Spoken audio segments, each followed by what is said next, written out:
Hello there, I'm Lloyd Evans and you're watching the John Cedars channel from The Bunker, and you join me for the first of a three-part series of live streams in which, with the help of some special guests, I will be delving deep into the pages of the latest version of the secretive Elders Manual, Shepherd the Flock of God, which ordinary Jehovah's Witnesses are not allowed to read. With me for part one of what proves to be a fascinating series of discussions is my good friend and former Bethelite, ExJW Fifth, otherwise known as Cliff Henderson. Cliff, welcome back to the John Cedars channel. Always a pleasure, Lloyd. Thanks a lot for having me on to discuss this with you. So we were talking about this off air, and I was mentioning that this is a really twisted, evil book. When you spend any amount of time, it kind of eats away at your soul, and it's a rabbit hole that you can really get sucked into. Right. So rather than kind of really getting lost in it, we're going to try and bring to the attention of the audience some of the standout points that they need to know about. So I'm really glad that you can help me do that. Absolutely. And I think what you're saying is very true. One thing that I noticed as I was going through it, especially the first few times when I've even looked at former editions of this, is I understood better things that I had experienced, whether it was, my own dealings with the elders or different things that the elders have done.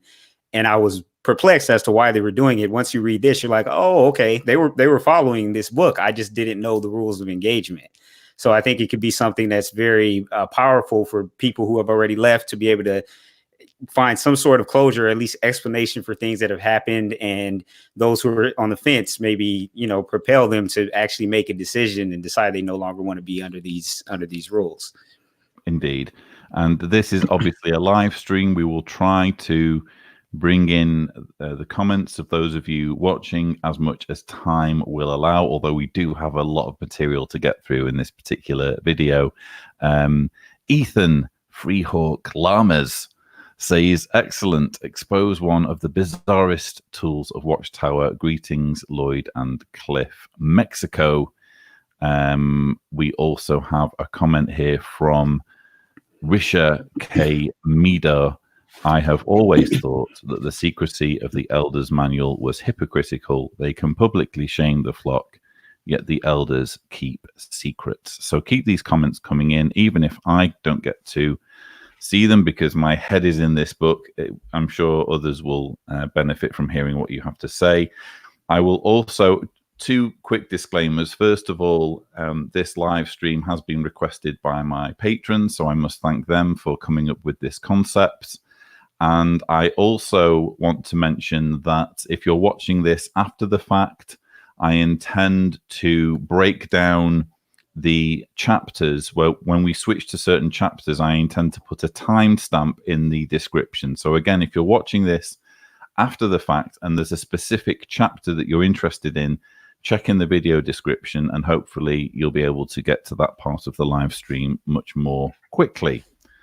So with all of that said, it's time to go to the first chapter under discussion in this live stream, and that is chapter 12, determining whether a judicial committee should be formed. This is basically the motherlode of do's and don'ts, of rules that affect the lives of Jehovah's Witnesses, because this is the chapter that an elder would turn to when they're trying to decide if something that they've heard a publisher is doing warrants a judicial committee. And let's just kind of get started with some of the craziest, or some of the things I most wanted to bring your attention to. And by the way, another quick disclaimer, I'm going to try and show as much of this as possible on screen, but if you want to double check, if I say something and I'm not showing it on screen, you can easily double check to find out whether I'm representing things properly by going and downloading the book yourself. And again, a link will be in the description. In fact, I think there's already a link in the description of where you can download this book from. So hopefully that's all of the disclaimers out of the way so I can get on with this live stream. So I thought it was interesting to look at point 1 in chapter 12. Let me see here. Dealing with the technology can be challenging. But you'll see there in chapter 12, point 1, elders should act promptly when they receive a report of serious wrongdoing so as to safeguard the congregation and provide assistance to the wrongdoer. I found that wording, Cliff, to be quite incriminating, because one of the arguments that you often hear from apologists is that elders don't have any duty when it comes to child sex abuse. Their only duty is a spiritual duty, but that doesn't seem to be spelled out too clearly there. It's almost as though they're acknowledging that they have a duty to safeguard the congregation. Absolutely. And, it kind of makes it seem like the person who would be accused of this really does represent a danger. It almost needs to be removed, like some sort of cancer, for having involved themselves in any number of these or any one of these this long list of transgressions that you can have, that you're going to see as we kind of go forward, that the idea that you need to protect people from people who engage in some of these things is quite outrageous. I also thought the second part of that, saying provide assistance to the wrongdoer, is an interesting choice of wording, because as we know, a judicial committee can end. One of the ways that the judicial committee can end is in disfellowshipping. And, there's a lot of people, let's just say, that would disagree with the idea that being disfellowshipped and cut off from all of their family is receiving some sort of assistance from the elders. So it's just it kind of gives you a glimpse into the way that the people who make these rules and these publications, how they think about what their mission and what their duty is. Indeed.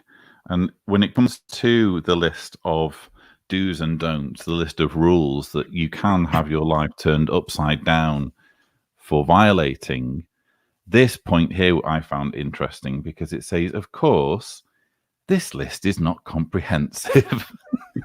So you have dozens and dozens of pages outlining in detail all of the things that you can get in trouble for. And they're saying, actually, there might be more. Right. That we haven't had time to squeeze. That was chilling when I saw those words, Right. Don't think that these are the only things. You can still disfellowship for other reasons beyond this, Yeah, we reserve the right to come to you over more or less anything. Here's an interesting thing that I found. I found some very odd language when it comes to basically groping. It says here, momentary touching of another's genitals, even if intentional, would generally not be considered porneia. Now, on the face of it, you're thinking, well, at least if you're a young couple and you're not married yet, at least that's one thing that you're not going to get in trouble for. But if you kind of flip it to someone who's groped someone who's not consenting, that seems to be saying there that, you wouldn't necessarily get in trouble if it's momentary. That's a good point. Yeah, I hadn't looked at it in that way, but that's absolutely true. They've put some sort of arbitrary time on what would constitute, what would be inappropriate enough to land oneself in a judicial committee. One would wonder, especially because many times it's said that all you really need to do as one of Jehovah's Witnesses is follow the Bible and you'll be okay. Someone would likely be hard pressed to find where this is spelled out in the Bible, or even alluded to, as far as, the time and what constitutes past the line and not. So they've clearly come up with their own thing here. So I found that interesting, and I think we come back to that later in the book, because there are loopholes whereby if it's momentary or if it's just a one-off, then we'll let it go. And okay if it's between two consenting parties, but again, what about if one of the parties isn't consenting? Sure. And on the subject of which, if we look at point 5, again in chapter 12 still, let me highlight some text for you. The mental disposition of the person, we're talking about someone who's been raped. The mental disposition of the person, the circumstances that led up to the incident, and any delay in reporting should be considered. Is this saying, because it seems to me to be saying this, or at least suggesting it, that depending on the circumstances, it might not be rape, and depending on the delay in reporting, it might not be rape? That's what it seems to be suggesting. I believe that's absolutely what it is suggesting. What it's suggesting, and especially in this era that we're in now, when society is becoming more sensitive to the fact that many times when things like this happen, people may not, for a variety of reasons, be ready to come forward about something immediately, and there may be a delay. There may be a significant delay, and here the elders, who obviously have no training in that aspect of life or society, are being told to kind of police the validity of the person who's coming forward saying that this has happened to them based on these things that likely have nothing to do with whether this act actually occurred or not. So it really, places the elders in a position where, again, if they look at these things and they decide that, I don't think the person was raped because they took too long, that person can just be found guilty of having committed sexual immorality and thereby be cut off from their family, which would mean they were cut off from their family because they were raped. It's just, this gets really complicated and really ugly really fast. It's very problematic, ill thought out wording. For sure. And then when we jump to the next paragraph, it says, when determining if an individual is guilty of porneia, it is important to establish the facts. This is especially true when scriptural freedom to remarry is involved.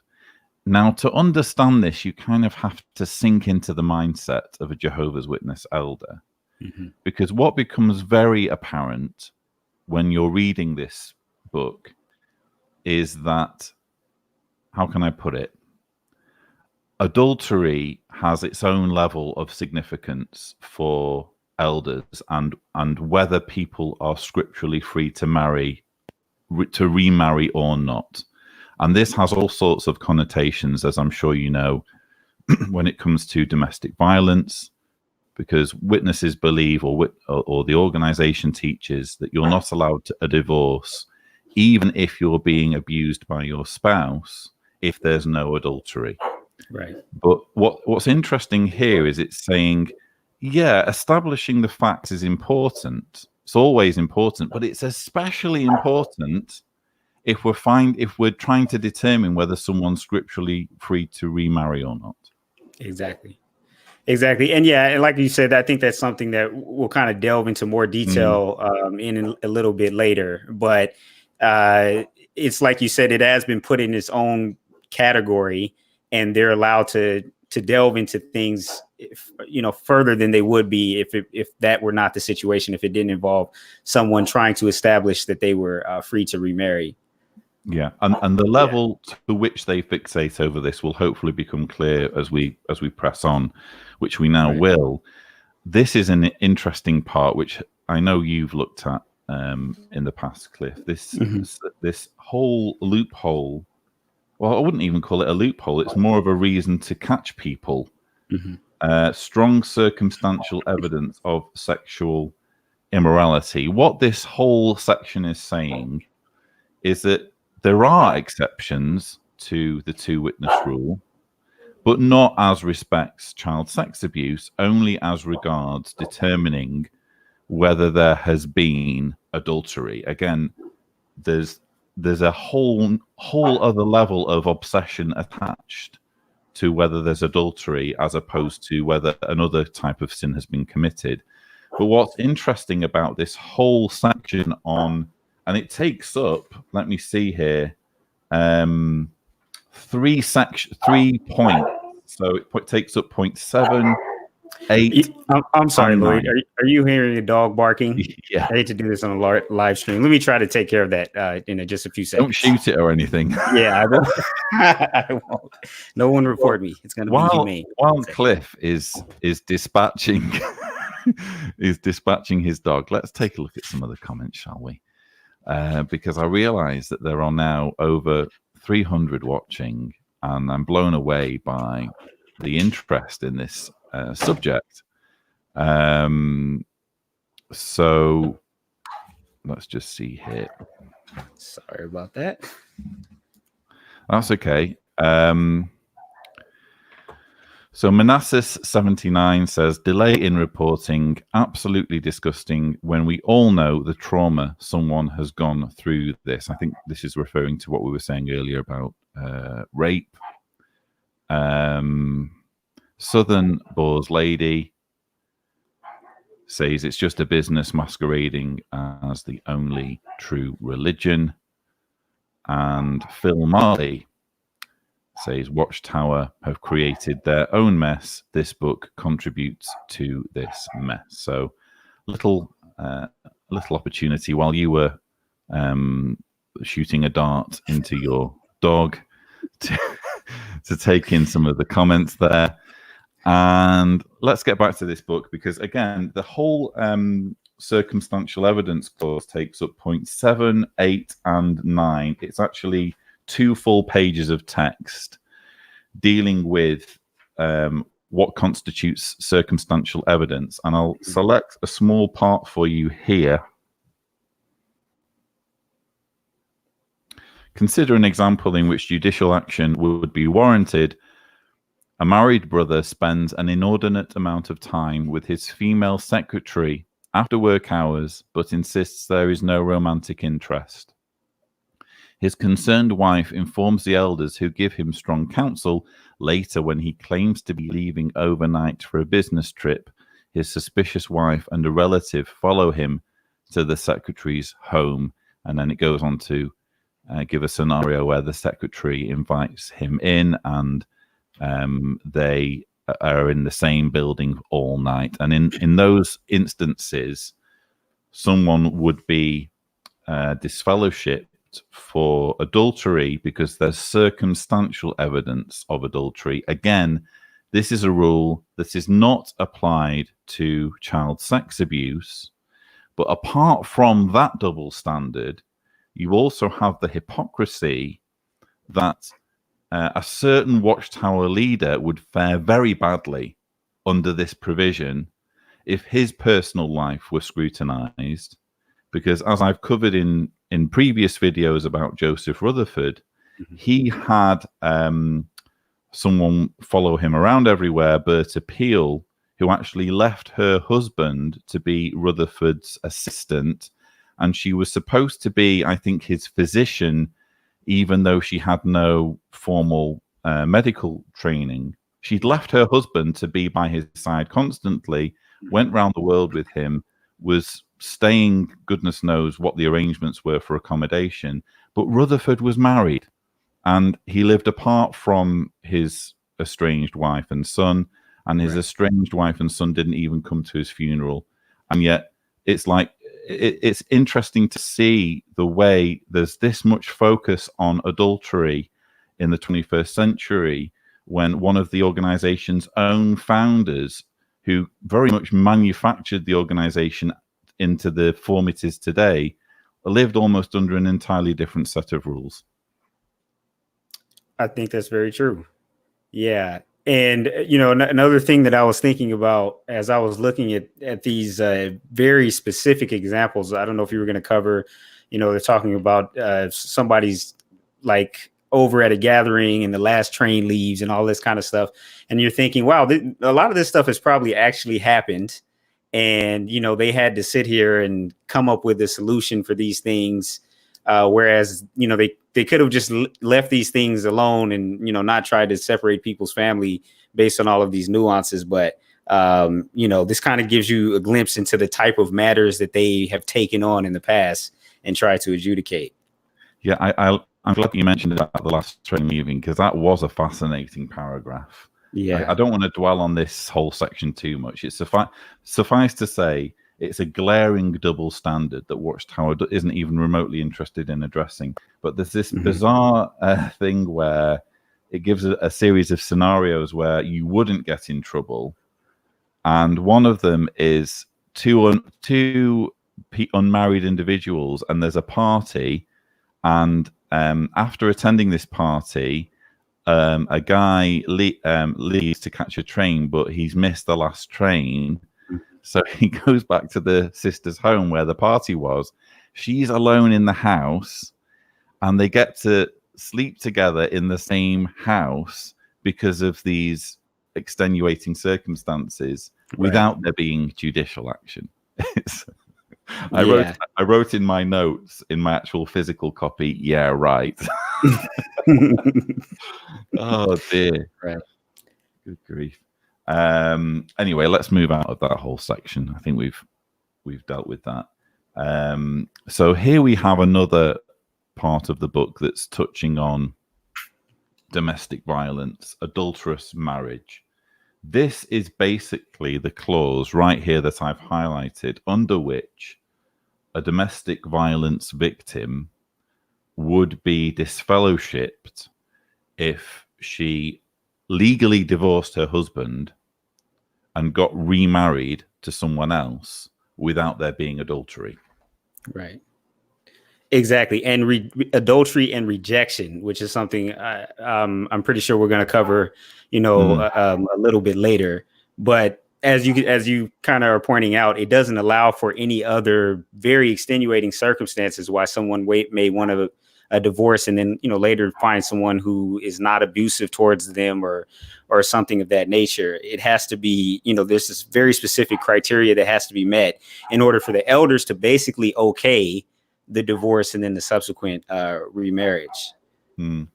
So this is the level I was talking earlier about Watchtower's obsession with this particular subject of scriptural freedom to remarry, and how there's almost a different level of punishment for those who breach it. So we're talking here about someone who has remarried even though there hasn't been adultery. And look what they're allowed to do. They're not allowed to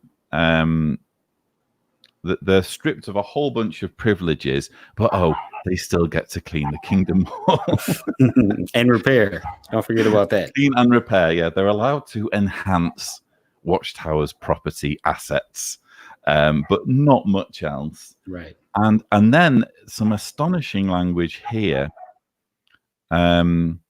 He would not be assigned to help with literature, accounts, attendance, sound, video, or similar privileges in the congregation as long as the innocent former mate is alive, unmarried, and has not been guilty of porneia. So it's a lifetime penalty, even though you could abuse a child, be found repentant, and there wouldn't be the same level. It's not the same as I'm going to point out either in this video or in future videos.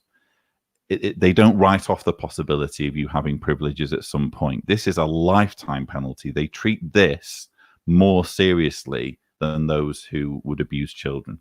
Right. And it's worded in such a way it doesn't say he may not be assigned or he may never, which is, I think, some of the wording that sometimes they use with child abuse, or at least that they've used in the past. Here it says that he would not. So you can see, like you said, it really is something. It's unequivocal. They're really making no allowances for somebody who transgresses in this way, according to the way they see things. There is actually the paragraph. Let me see here. I need to do my share screen again. That was all lost during the hoo-ha. Okay, let's do that. So you have point 13 in chapter 12 about child abuse. Now, rather than go into the whole subject of child abuse at length, although almost certainly we will be referencing that issue, please tune in to part 2 of this series of live streams in which I'm going to be going into chapter 14, which is on child abuse, with the help of Mark O'Donnell. So we're going to go into that whole issue in more detail with Mark's help, but it's an issue that I'm sure we won't be able to help but reference, especially when we're dealing with, for example, rules that affect witnesses' lives, where some fairly simple, straightforward, innocuous things are being treated on the same level as people who do that. So, right, or sometimes even worse, as we're indeed, talking about with adultery. Indeed. So let's see.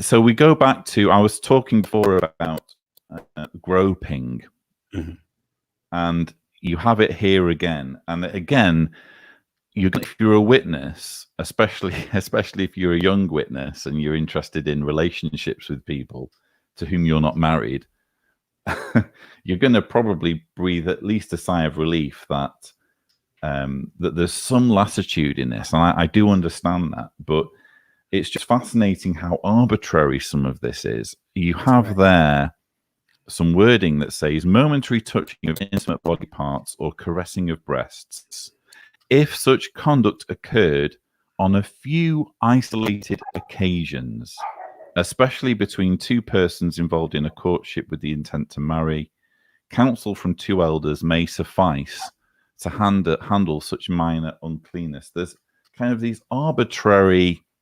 determinations that if it's just a few isolated occasions, or if it only happened once or twice, as long as it's not happened for years, basically, there are loopholes, you know?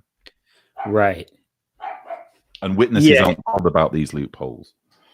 And that's what's kind of interesting. That last statement you made, that witnesses aren't aware of these loopholes. The people that would be aware are people who become elders, right? Who are under these same rules. The only difference is, let's say there's an elder he's dating somebody and he's known that this has happened with him and, you know, his significant other or whatever. His thought process is going to be different than somebody who doesn't know these rules, who just thinks maybe they did this one time and thinks it's the end of the world and they're you know, a candidate for disfellowshipping. Well, he's going to know, okay, well, I probably should have did that, but I know that if I were to go talk to somebody, this is as far as it goes, right? And so that's where the discrepancy and the problem really, I think, comes in, you know, the lack of transparency.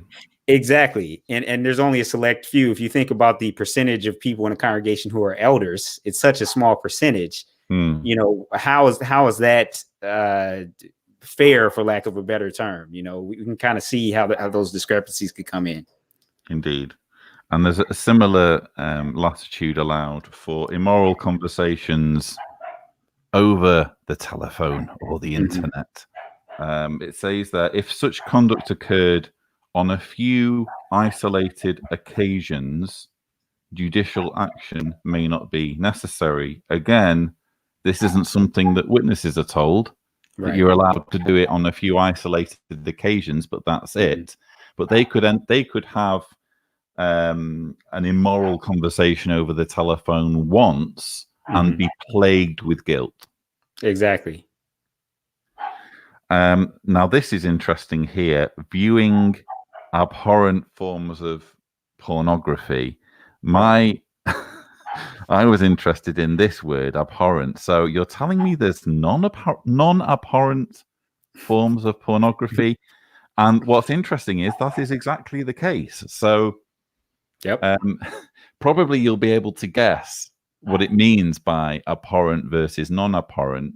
And if we have time, we'll go into that in the next chapter, which is specifically dealing with pornography. It will become more clear what that distinction is. But again, you have this loophole where if it's non-abhorrent, and it doesn't use that phrase, by the way, or does it? If it's non-abhorrent, there's more latitude given. Right. But again, you don't know this as a witness, and you're going to be riddled with guilt if you don't know, which you won't. Right. Exactly. So with the pornography, again, it's the kind of pornography, the content of what you're watching, and then the frequency. Let's say if it's a lower level pornography, according to their guidelines, if you've done that over a period of time or more than a few times, whatever that means, then you come into this other category, right? I'm going to start Googling lower level pornography. What comes up? Right, exactly. I don't think it's a thing. That's my bet. But anyway, misuse of tobacco or marijuana and abuse of medical illicit or addictive drugs. This again is a loophole that witnesses don't know about. Elders should use judgment in weighing the circumstances and extent of the wrongdoing so as to determine whether a judicial committee should be formed. One or two elders may handle matters by means of counsel if a Christian abused an addictive drug or smoked cigarettes on one or two occasions and the matter is not widely known. Okay, two things here. First of all, it's saying you can smoke cigarettes on one or two occasions, no big deal.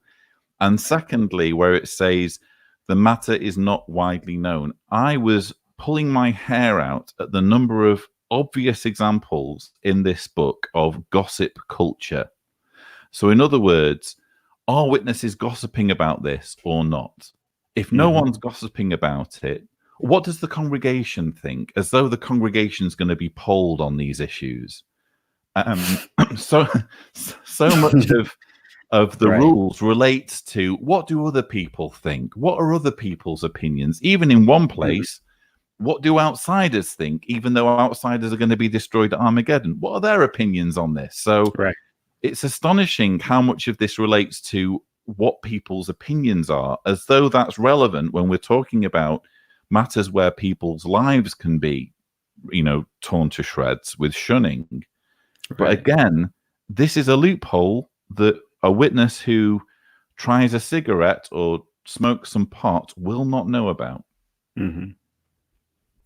Absolutely. And I don't debate God or the Bible or things of that nature, but let's just say, just for the sake of this argument, if you think this is something that is ordained by God, would God care about something like that? Right? Whether it was like, it's in my mind, it's either wrong or it's right. Right. Let's just say, for the sake of argument, do you think that that's something that would be, of divine origin, that, well, there was a couple of people that saw it, so now it's disfellowshipable, offense. So you can just kind of start to see how arbitrary some of these lines are. So we were talking about this particular clause because I know you share my view that there's an interesting U-turn going on here in the highlighted text, which begs the question: what about all the people in previous decades who've been disfellowshipped for taking medical marijuana, for having marijuana or products based on marijuana prescribed to them by a medical professional? And here we are in 2019. I actually tried looking for this. I think it's there is actually a provision similar to it in the 2010 Elders Guidebook, but there's no such provision in the older 1991 Pay Attention book. So it's very much a case, Cliff, of when do you happen to be alive as a Jehovah's Witness? Very true. Yeah. As it is with other things, I remember there have been people on my channel that I've interviewed that have talked about, people getting in trouble for organ transplants, for receiving organ transplants and being disfellowshipped, right? And then, because there was at one point they said that was cannibalism, and then they said, well, New Light is not cannibalism. Those people are already disfellowshipped, or maybe dead in some extreme cases for obeying, the guidelines on that. So, right. It begs the question, is there any responsibility taken? We know the answer is no, but is there any responsibility taken for, giving these guidelines and telling people that, their salvation depends on these things? It's just very irresponsible on many levels. Joe Dalva says, Mary Jane saves my life. I used it for PTSD, and it's a lifesaver. Barbara Mullins says, thank you guys for all you do. This type of therapy is so beneficial for those of us who have awakened. Let's see here. James Harjo says, I miss feeling like I have not done enough for the Watchtower every day. I miss the guilt that I had for not doing enough every day without any guarantee of making it to Paradise Earth. LOL. I think James might be being a bit sarcastic there. Possibly. And D Proper says, this Shepherd book is a total reflection of how marriage is viewed in the world. The elders always tell the sisters, we will not interfere with how a man runs his household. That is one world. And let me see here. Lisa for Truth says, what if the lady wants her breasts touched? Does she get disfellowshipped if she touches her own breasts? That's a very good question, Lisa. I don't think it is a disfellowshipping offense, by the way. Yeah. Unless I'm not up to speed. So let's jump on to the next part, which is interesting. We're now dealing with brazen conduct. And I want you to focus here on how Watchtower is using words. It's giving us alternative definitions for what brazen conduct is, including licentiousness, filthiness, lasciviousness, wantonness, unbridled lust, outrageousness, shamelessness, insolence, violates all bounds of what is socially acceptable, and look at what the first example of this is. I mean, really, that's supposed to be violating all bounds of what is socially acceptable. Right. That's supposed to be outrageous and shameless, unnecessary association with disfellowshipped or disassociated individuals. Right. Absolutely astonishing.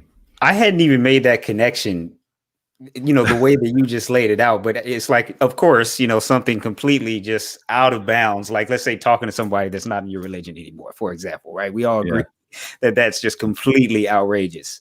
And the other thing that I was thinking is, as they're giving these definitions and wantonness and all of these things, these are pretty subjective words, right? Like this is not something that everybody is going to agree on. So they can use these definitions all they want, but at the end of the day, they're defining what these words even mean. The words they're using to define brazen conduct, they're defining it, in their own way. And it's not a way that anybody would really come up with on their own, unless they're part of the, body who makes these actual decisions. So I think this is we've heard sometimes apologists say, well, you can't be disfellowshipped for, talking to somebody who's disfellowshipped, or, they'll say, well, I was talking to somebody who was disfellowshipped and I never was threatened with disfellowshipping. But the rules, as we see here, say that if it's continued, if you continue doing it and you're not listening to counsel, then you are in line for disfellowshipping. And it highlights non-relatives. I'm sure we'll make the distinction later with that, but just for the purpose of clarity, so this applies to non-relatives. So you're not going to be disfellowshipped if you continue to talk to your disfellowshipped family member if you're a witness. It's just that the publications routinely tell you that you're being disloyal if you do. So it's not a disfellowshipping offense, but it is an offense. It's an act of disloyalty. Now, what happens if it's not a relative? So what happens if you talk to someone who's supposed to be shunned and you're not related to them? It says, if it is clear that a Christian is violating the spirit of the disfellowshipping decree in this regard and does not respond to counsel, he would not qualify for congregation privileges which require one to be exemplary. Now, it's worth just mentioning this word exemplary. It gives a definition elsewhere in the Shepherd book. Basically, there are two categories of Jehovah's Witness. Actually, no, I'm going to say there are three. So there's a Jehovah's Witness who's not in good standing. In other words, they are bad association. They're doing things they ought not to be doing, and they shouldn't be associated with, either because they're marked in some way, or maybe they're even, I don't know, inactive or disfellowshipped. Then you have a witness who's in good standing. A witness who's in good standing simply means someone who isn't disfellowshipped and no one has any dirt on them. Doesn't mean that they're necessarily a beacon, like an example of what a witness should be. It just means that they're not in any known trouble. Okay. Right. Then you have exemplary Jehovah's Witnesses who are considered an example to everyone else in the congregation. And what it's saying here is, well, clearly they wouldn't be exemplary if they were talking to disfellowshipped people. It then goes on to say he would not be dealt with judicially unless there is persistent spiritual association, or he persists in openly criticizing the disfellowshipping decision. Am I the only one who finds that whole spiritual association thing a bit vague, Cliff?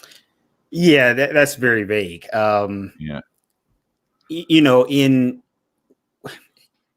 I feel, that term, I think, is used. It was used in that court case in Canada and everything, in a very misleading way. But I'm not sure how many times that was actually brought up in my experience as a Jehovah's Witness. I feel like it was just don't associate. Spiritual association. This is, I'm using a bit of hyperbole, but this is almost a new term, I think, a little bit. It's not something that was really discussed, but we can see that there is a provision. You can still find your way disfellowshipped, right? You have to meet this very specific criteria.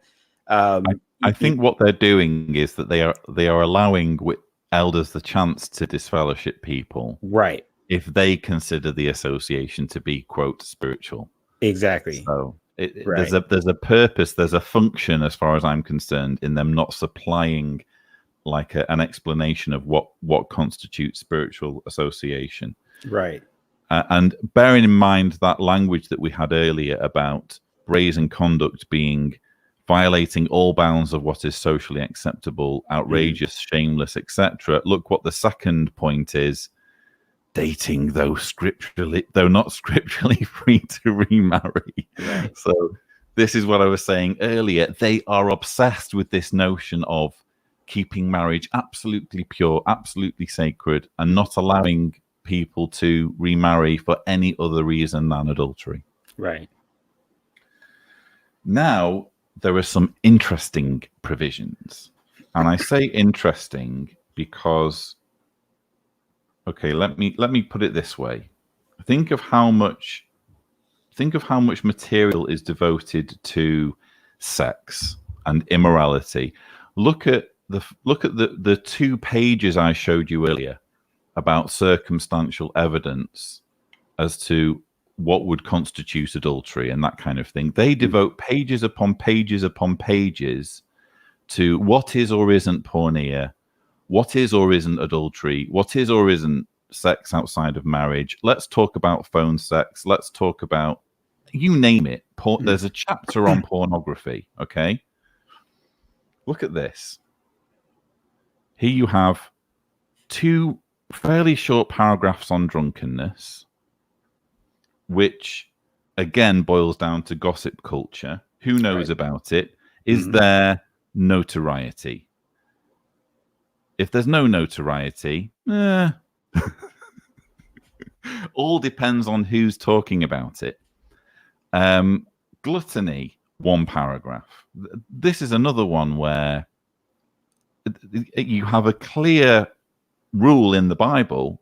There's nothing about pornography in the Bible, and believe me, they had porn in ancient times, but you don't have a single provision about pornography. In the Shepherd book, there's a whole chapter on it. You do, however, have provisions on gluttony in the Bible, and you just get that.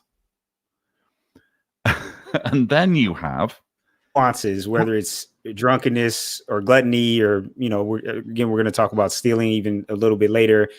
If you look at the scriptures, the Bible just lists these things along with what they, sexual immorality or fornication or adultery. It doesn't say this if it's a whole bunch of times and or a lot of people know about it, right? But for some, in these same lists where all of this stuff appears, there's certain things that have been plucked out and have said, yeah, but this is actually over here, and this has to be, this certain amount of times. So where does that come from? You might ask. It's completely arbitrary. Look at there in the gluttony paragraph. It says gluttony is determined not by someone's size, but by his attitude toward food. Fred, how do you feel about food? Well, I can take it or leave it. It's just how do you find out what someone's attitude is? Right? It's just outrageous. And seriously, Cliff, I was really annoyed about this. Actually, stealing. We're talking about an actual crime, an actual. I've just stolen your laptop, Cliff.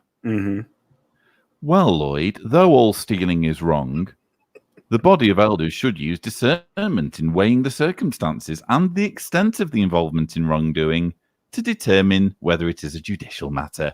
That's it. That is it. I've literally stolen something, and it's, well, what were the circumstances? Right. Exactly. We don't want to go overboard. Let's be reasonable on this stuff here. I just honestly, I mean, you're again talking about, isn't stealing in the Ten Commandments as well? You're talking about something that is literally a thing in the Bible and in law, and they've summoned I'm going to say a sentence on it. Yeah. While sex gets multiple, it gets pornography, as I said before, gets a chapter. Yeah. This is just absolutely outrageous. Sure. I'm going to move on before I have an aneurysm.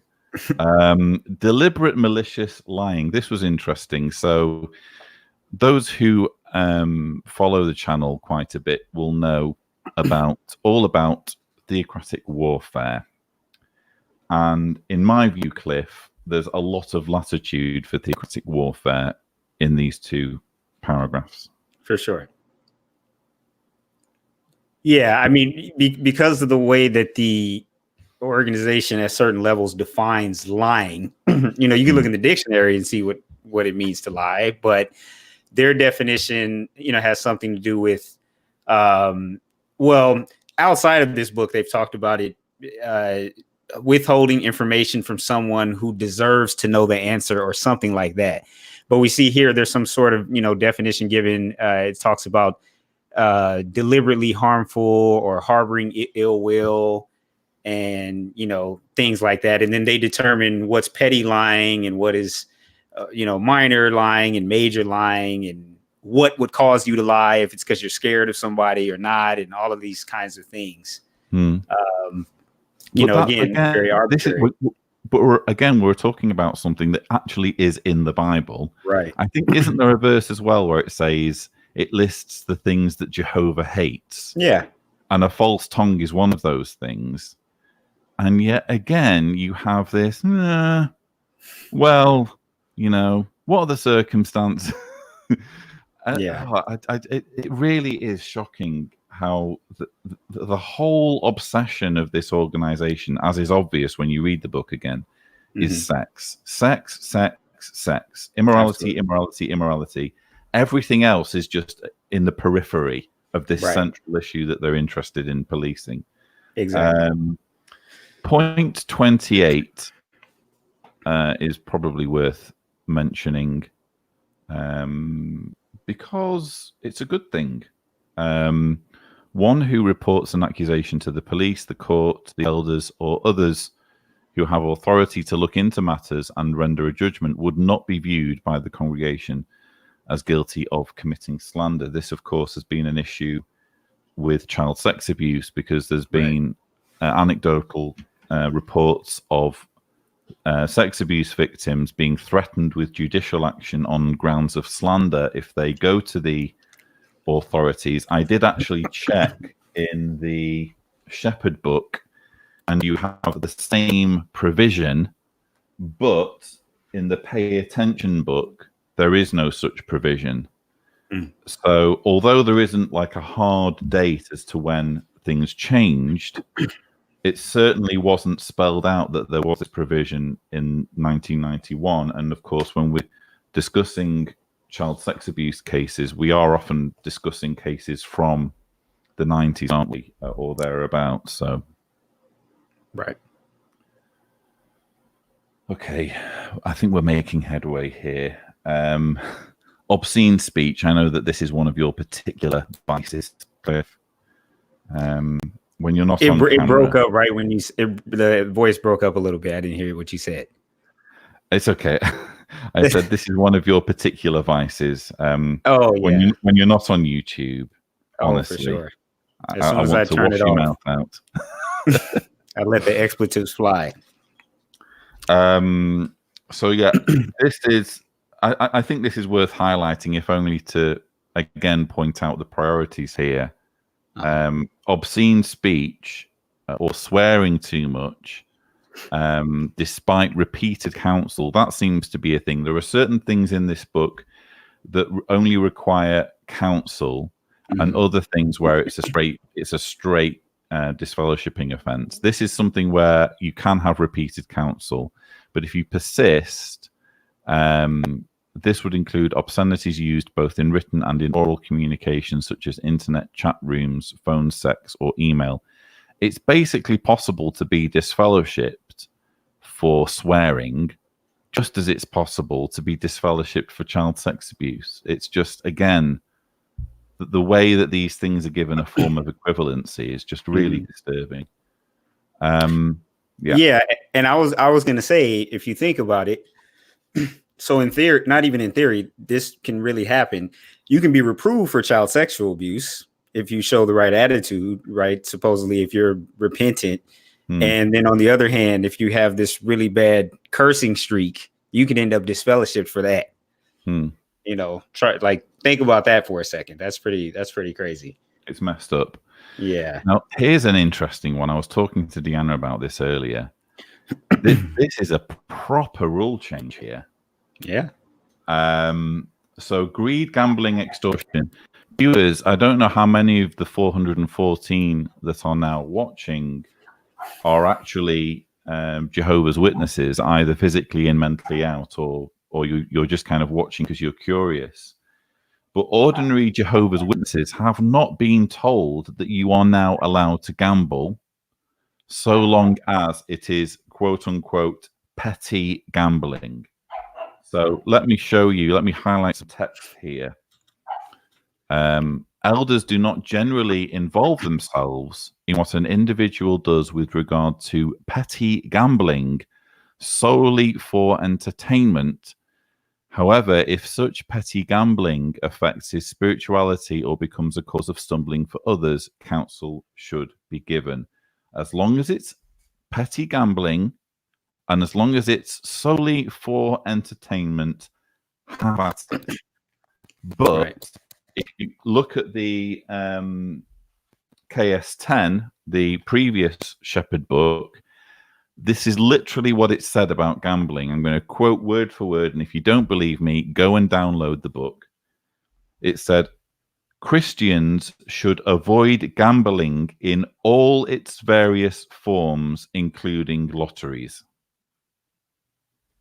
Yeah, that's what we were always told.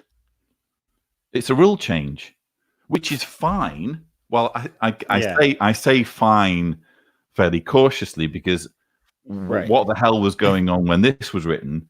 But what concerns me, Cliff, is first of all the people who were disfellowshipped for petty gambling, and second of all, why aren't witnesses being told about this? Right. Yeah. Well, you know, it seems fairly clear to me that they don't want people to know. They would rather people just kind of be pleasantly surprised when they're confessing to an elder, "Hey, I bought a lottery ticket. I know that means I'm dying at Armageddon." And the elder says, "Actually, it doesn't mean that anymore. You've won the lottery in more ways than one." And you know what I was thinking? Because I was thinking, why this rule change? What's in it for Watchtower? Right. And you know what? The only thing I could think of was, what if a witness has won the lottery at some point and given a whole chunk of money to Watchtower, and they're like, had we not better twiddle things a little bit here? That's all. I'm not saying that's what's happened. It's purely speculation. I think it's reasonable.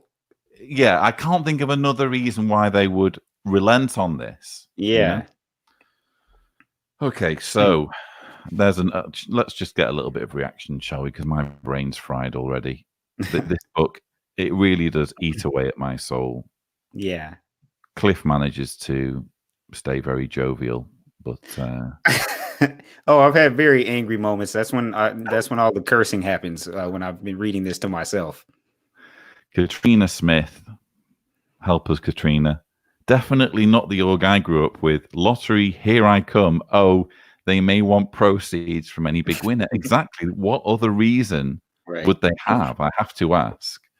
Yeah. Tamara Hesseltine says the same thing. Answer: someone won the lottery and gave funds to Jehovah's Witnesses worldwide work. Yes, everyone's saying the same thing. 720 Red Dog. Well, if someone hits it in the lottery, more money for the governing body. Right. Phil Marley. I disassociated. I retract my baptism because this organization is unscrupulous. I don't do unscrupulous. The Watchtower are self-serving and will walk all over you. Phil, you can't retract your baptism, I'm afraid. There's actually a section on that as well. Yeah. Let's see. Barbara Mullins, like Cliff, has a dog. As a doggy owner, I must say they need to understand when they have to be separated from you. I'm not quite sure what that means. I'm not sure. Do you understand that, Cliff? Can you shed light as a fellow doggy owner? I just put my dog outside, so I don't have this same I don't have the same affection. 720 Red Dog also says, LOL, petty gambling must be some brothers that enjoy fantasy football gambling. I think lotteries is also included in petty gambling, to be honest, because it's one of those things where you can just spend $1 or a couple of dollars. I don't know what the amount is in America. Right. I was thinking sports betting, though, in addition as well, though. Yeah. I think so. So let's get back to this dreadful, dreadful book. As 430 are watching, so we have to do this professionally. Yeah. And by the way, I have noticed people sending in super chats, and all I can say is thank you so much. I do appreciate them all. I can't acknowledge them all as I would like to, but it is very much appreciated, not least because this video is almost certainly going to be just straight demonetized. So yeah, I'm not telling you to send in super chats, by the way. I'm just explaining why I'm especially grateful for them. Thank you.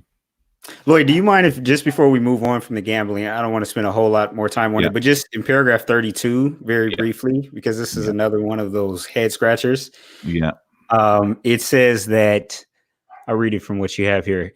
It says an individual continuing in employment directly involved in gambling or employment making him a clear accomplice or promoter of gambling would be subject to judicial action after being given about 6 months to make the needed adjustments.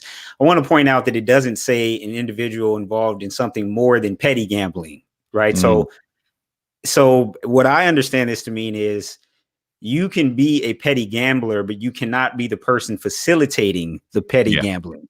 Yeah. Because then you're up for judicial action.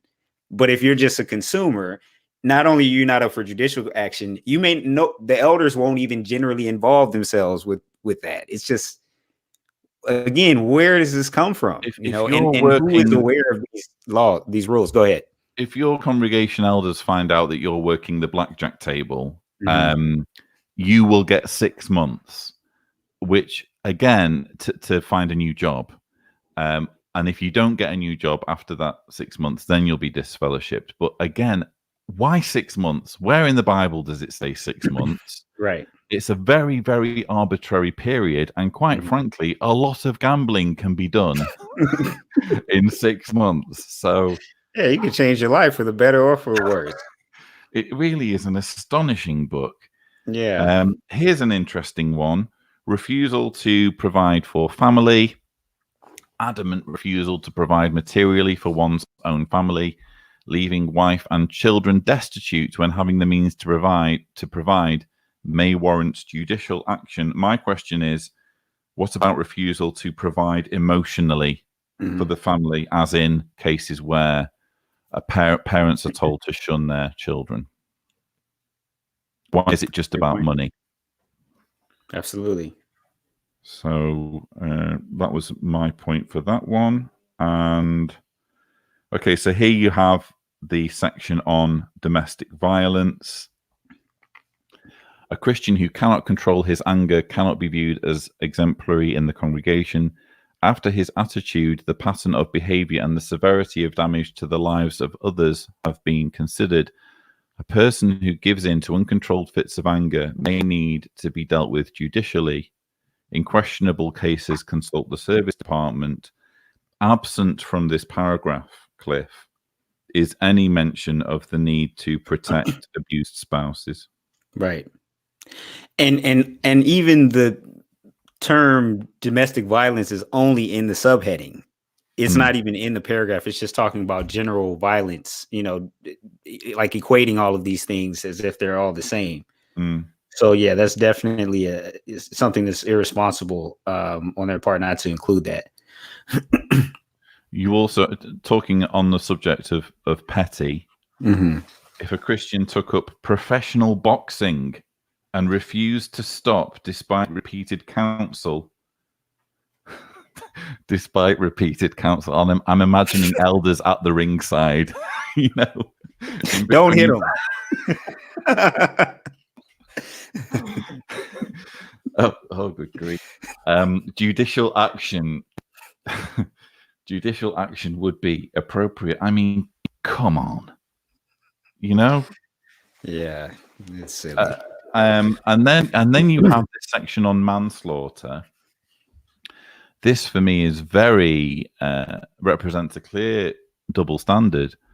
Aside from deliberate murder, blood guilt may be incurred if a person causes loss of life through carelessness or because of violating a traffic law or other safety law of Caesar. Suddenly, Caesar's laws are irrelevant and should be followed. Isn't that interesting?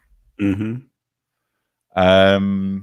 then further on it says, the committee should base its decision on clearly established facts, not simply on a decision that may have been made by the secular authorities. We know better than the cops.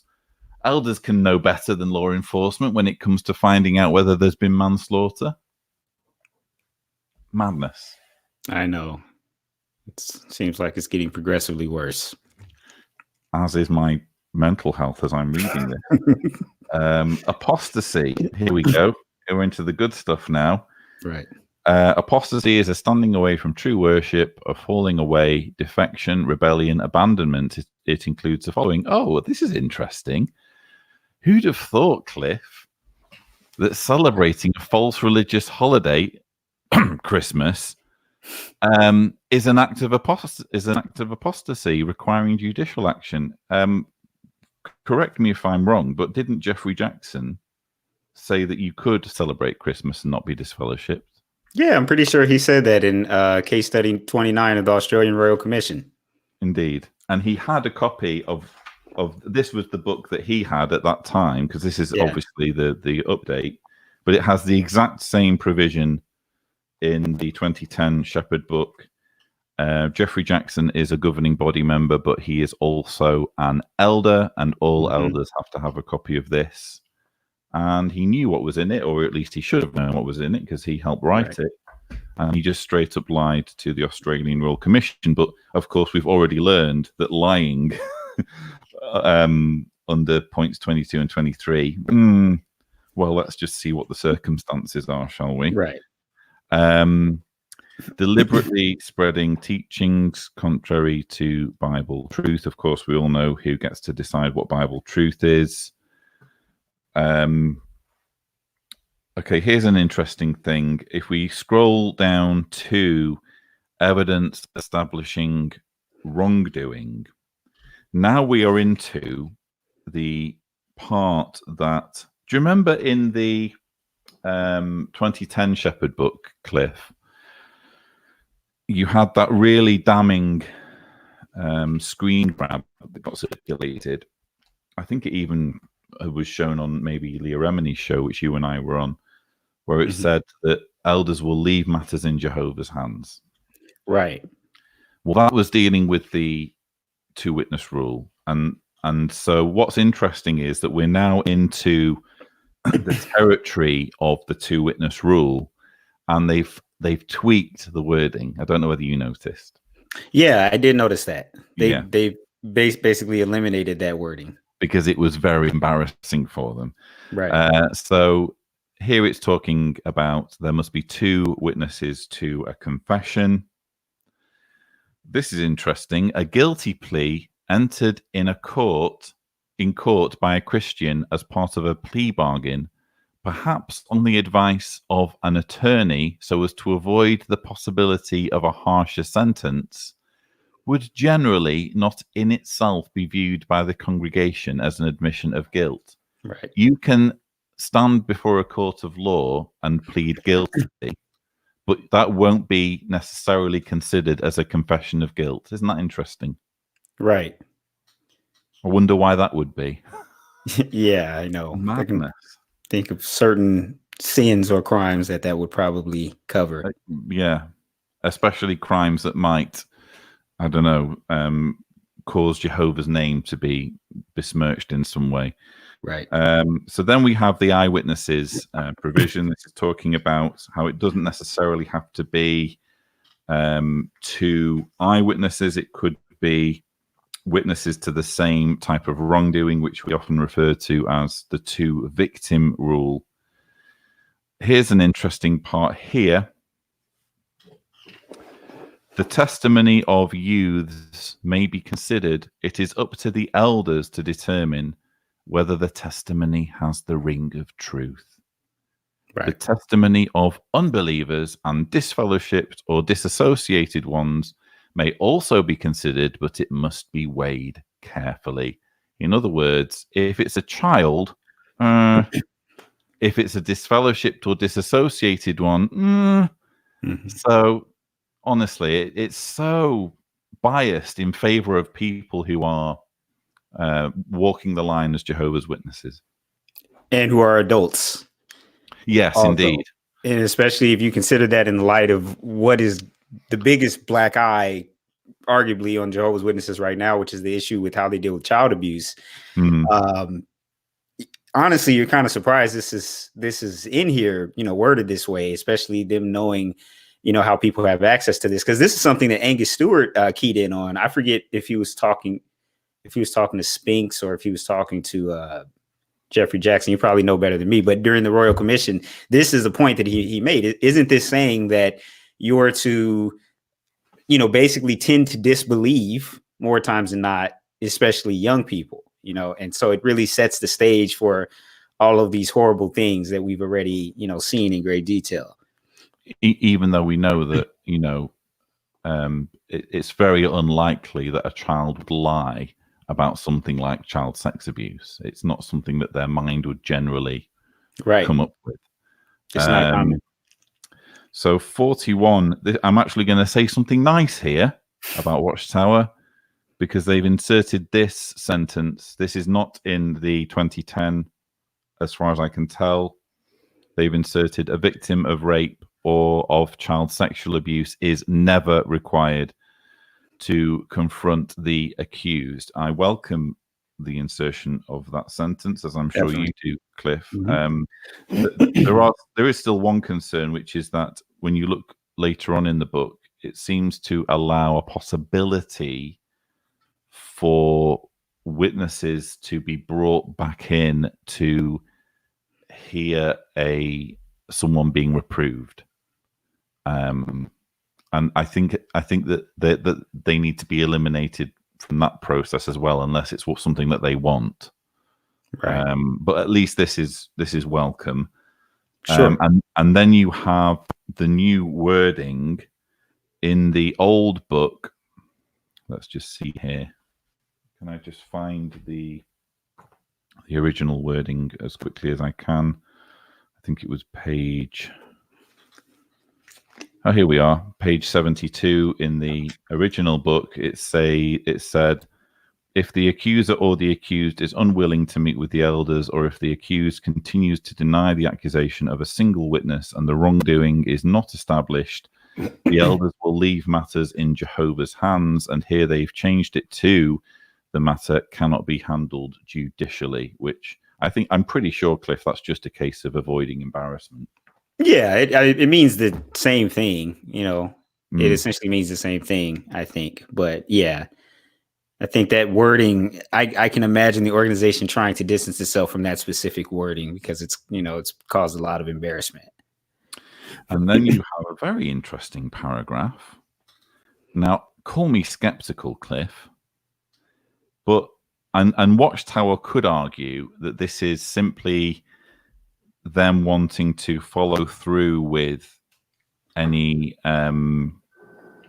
judicial action that gets taken against someone who happens to be a Bethel worker, so that they can be notified, so that there isn't any breakdown in communication, and that's valid.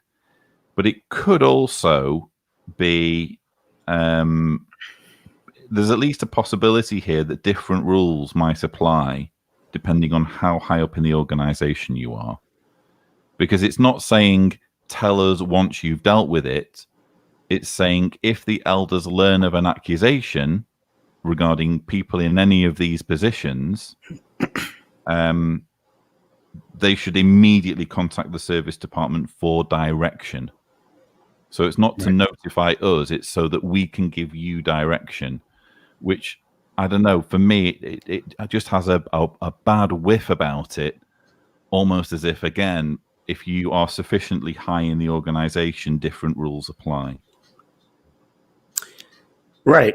It looks like, in this case, well, I don't know. Maybe this would be some speculation, but yes, I agree. It definitely is a different course of action than it would be with someone who's not that high up in the organization.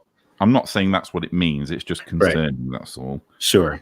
You have a section here. Those who have not associated for many years. These are the abeyance provisions, which are extended to basically extended to faders, where it says, look, if you're faded and you've not been to a meeting in years, we're not going to hunt you down as enthusiastically as we might do if you're going to the meeting week in, week out. Right. Number one, I've interviewed multiple people on this channel in my Fade Interrupted series where that's not happened and where quite extraordinary lengths have been gone to hunt people down in that exact situation. And number two, even though they have this provision, first of all, let's just read this part here. Mm-hmm. Depending upon the length of inactivity and other factors noted above, the elders may determine to hold the matter in abeyance. But when you look at the next paragraph here, and I know this will be relevant to lots of people who are watching who are perhaps weighing that maybe they're faders themselves, or they're weighing whether to fade versus whether to disassociate. Mm-hmm.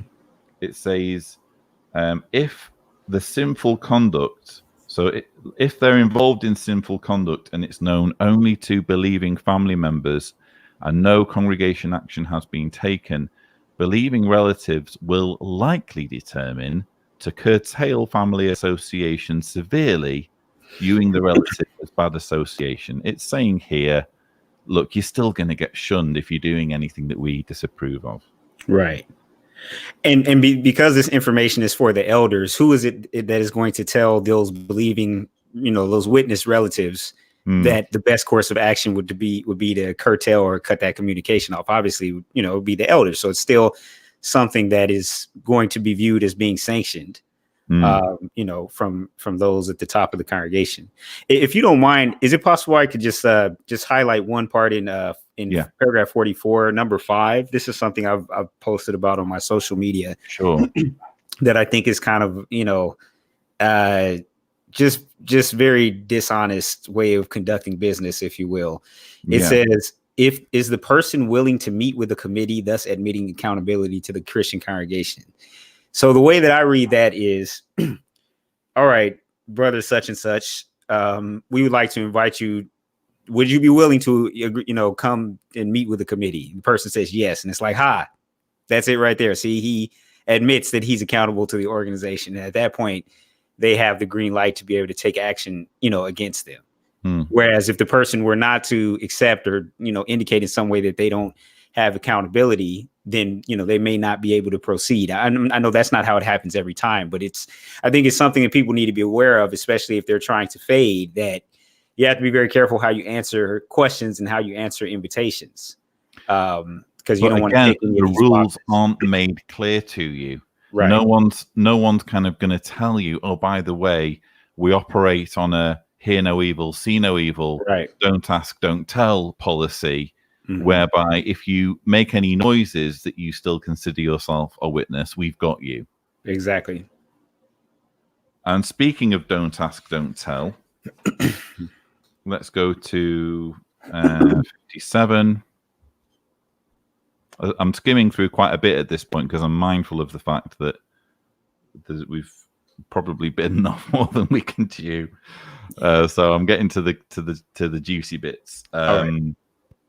This is a provision. I'm sorry, Cliff. You just are not told about this. I know. As a Jehovah's Witness. What this provision is saying, well, I'll read it. Depending upon the circumstances, serious wrongdoing that's occurred years in the past may need to be handled by a judicial committee. However, if wrongdoing occurred more than a few years ago and the individual is genuinely repentant and recognizes that he should have come forward immediately when he sinned, counsel by 2 elders may be sufficient. It's best to keep quiet, but again, you're not told that. Exactly. In fact, you're told the exact opposite. You're given the indication that every day that you go forward pretending to be a law-abiding Jehovah's Witness, having this sin on your conscience, you're like grieving Jehovah's Holy Spirit, and you're making a mockery of his, arrangement and everything. Whereas, going back to the point I had before, the elders are also under these same rules. The difference is they'll know, right, if something happens, or if I did something when I was a teenager or whatever, and I haven't come forward and I'm an elder now that I see the book, oh, okay, well, I'll just let 10 more years go by and I'll tell a brother like, hey, I did something back in, whatever time, but I knew I should have came forward. They know the rules, so they're not dealt with the same way. Whereas somebody who's a rank and file, or even a ministerial servant, because they don't have access to this book, they're going to be, like being tortured for years and years and years, thinking I'm just a dishonest Jehovah's Witness and I'm getting killed at Armageddon because they don't have access to this book. There is another. I know someone earlier made a statement to the effect of, look, I no longer consider myself baptized, and I've heard of people kind of trying to make that kind of argument. Right. Baptism isn't valid. But here in the book, it tells elders when dealing with a wrongdoer, the elders should not raise questions about the validity of the individual's baptism. Once you're baptized, they've got you, basically. Right. There is, however, an invalid baptisms loophole in point 62, but it has to do with basically an invalid baptism is you were doing dodgy stuff, not just before you got baptized, but immediately afterwards. In other words, there was an unbroken pattern of doing things that were clearly wrong before and immediately after your baptism. And in that situation, you would be considered as having an invalid baptism. But it's not clear of what relevance that provision is, and it even says at the end, if there are questions, the service department should be consulted. So, right, not really something worth losing too much sleep over. sure. Oh, this was an interesting one. Point 67. I love this. Permitting individuals to commit sexual immorality in the home. If a publisher were to allow an individual to commit sexual immorality, Lloyd, please may I commit sexual immorality in your home? Sure, you just go ahead. No, seriously, how is it? What scenario are they thinking of here? If a publisher were to allow an individual to commit sexual immorality while living in the publisher's home, he would be giving tacit approval to immoral conduct. This would also be true of allowing an individual to commit sexual immorality while visiting the publisher's home. Such a publisher would not be exemplary. You can get into trouble if you don't stop people from having sex. Right. And remember, Madness. sexual immorality covers a huge range of things. So, the example I thought it's silly, first of all, but the example that I thought of is like, let's say you have family members come over and it's a couple and they're not married technically, and they're just going to, probably they're not witnesses and they're going to come and just stay over and they sleep in the same room or something.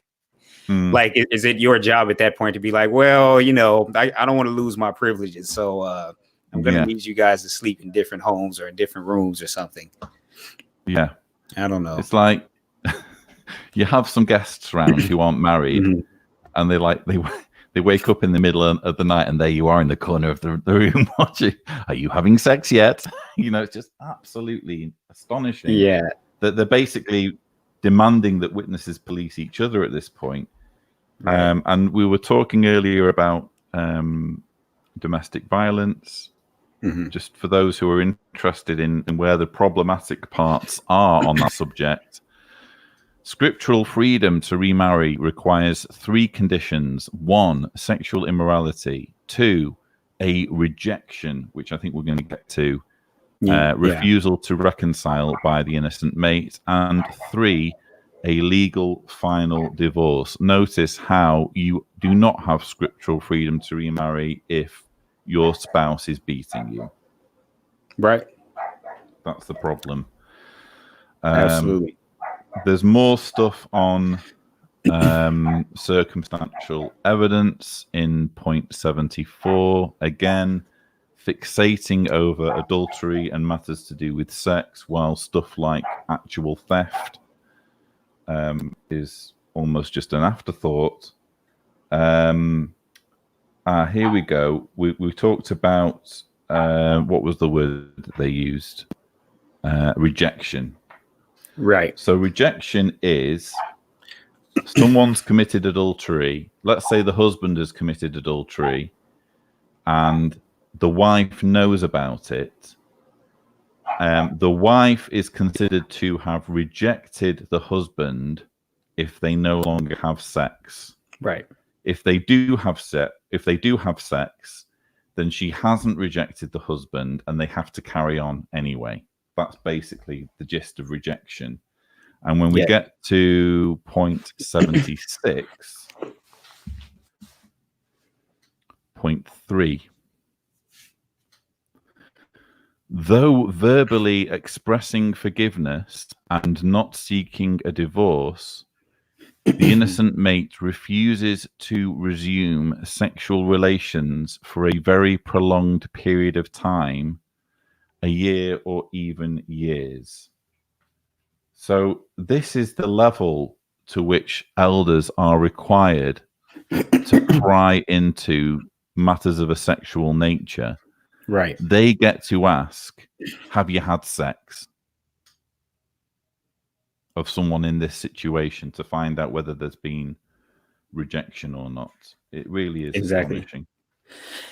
And I was going to say, I try not to do too many, excuse me, anecdotes unless they're like directly supported by what I'm reading here. And you know, I know of a situation, is actually a friend of mine at the time when I was a witness. Excuse me, got a little tickle in my throat here.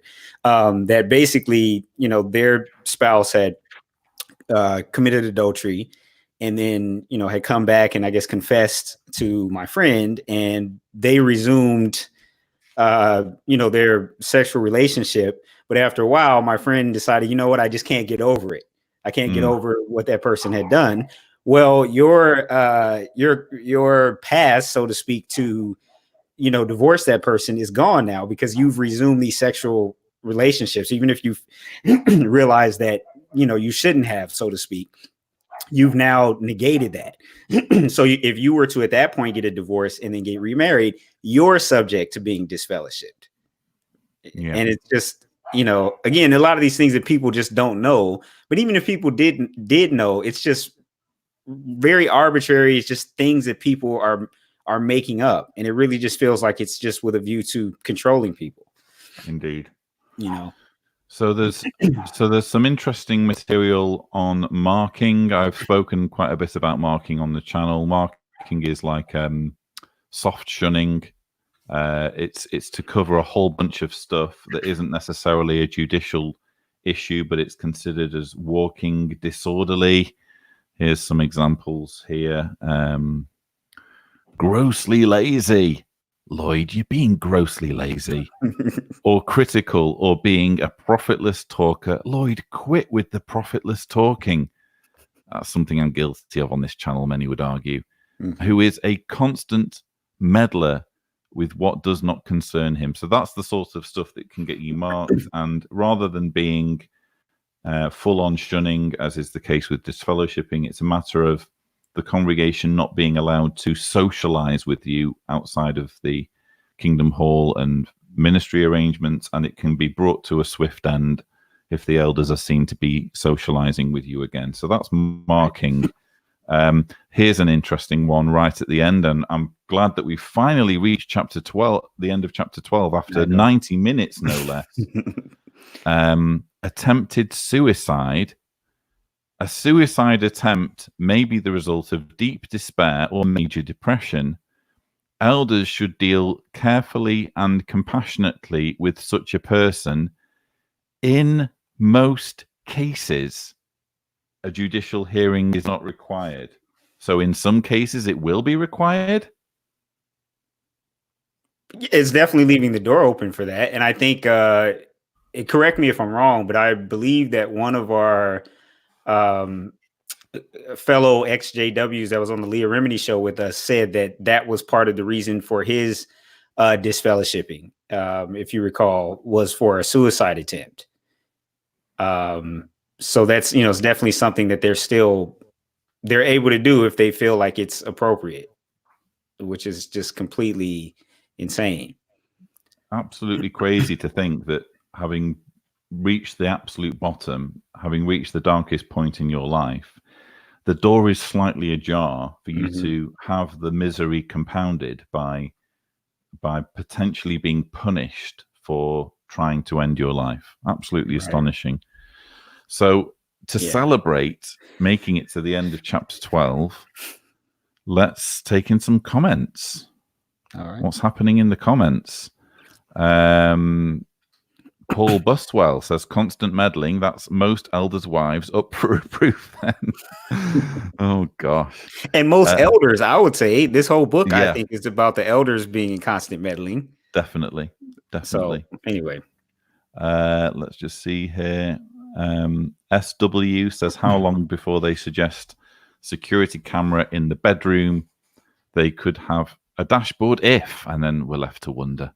Maybe SW, something happened, maybe perhaps quite tragically, while she was typing that message. Come back to us, SW.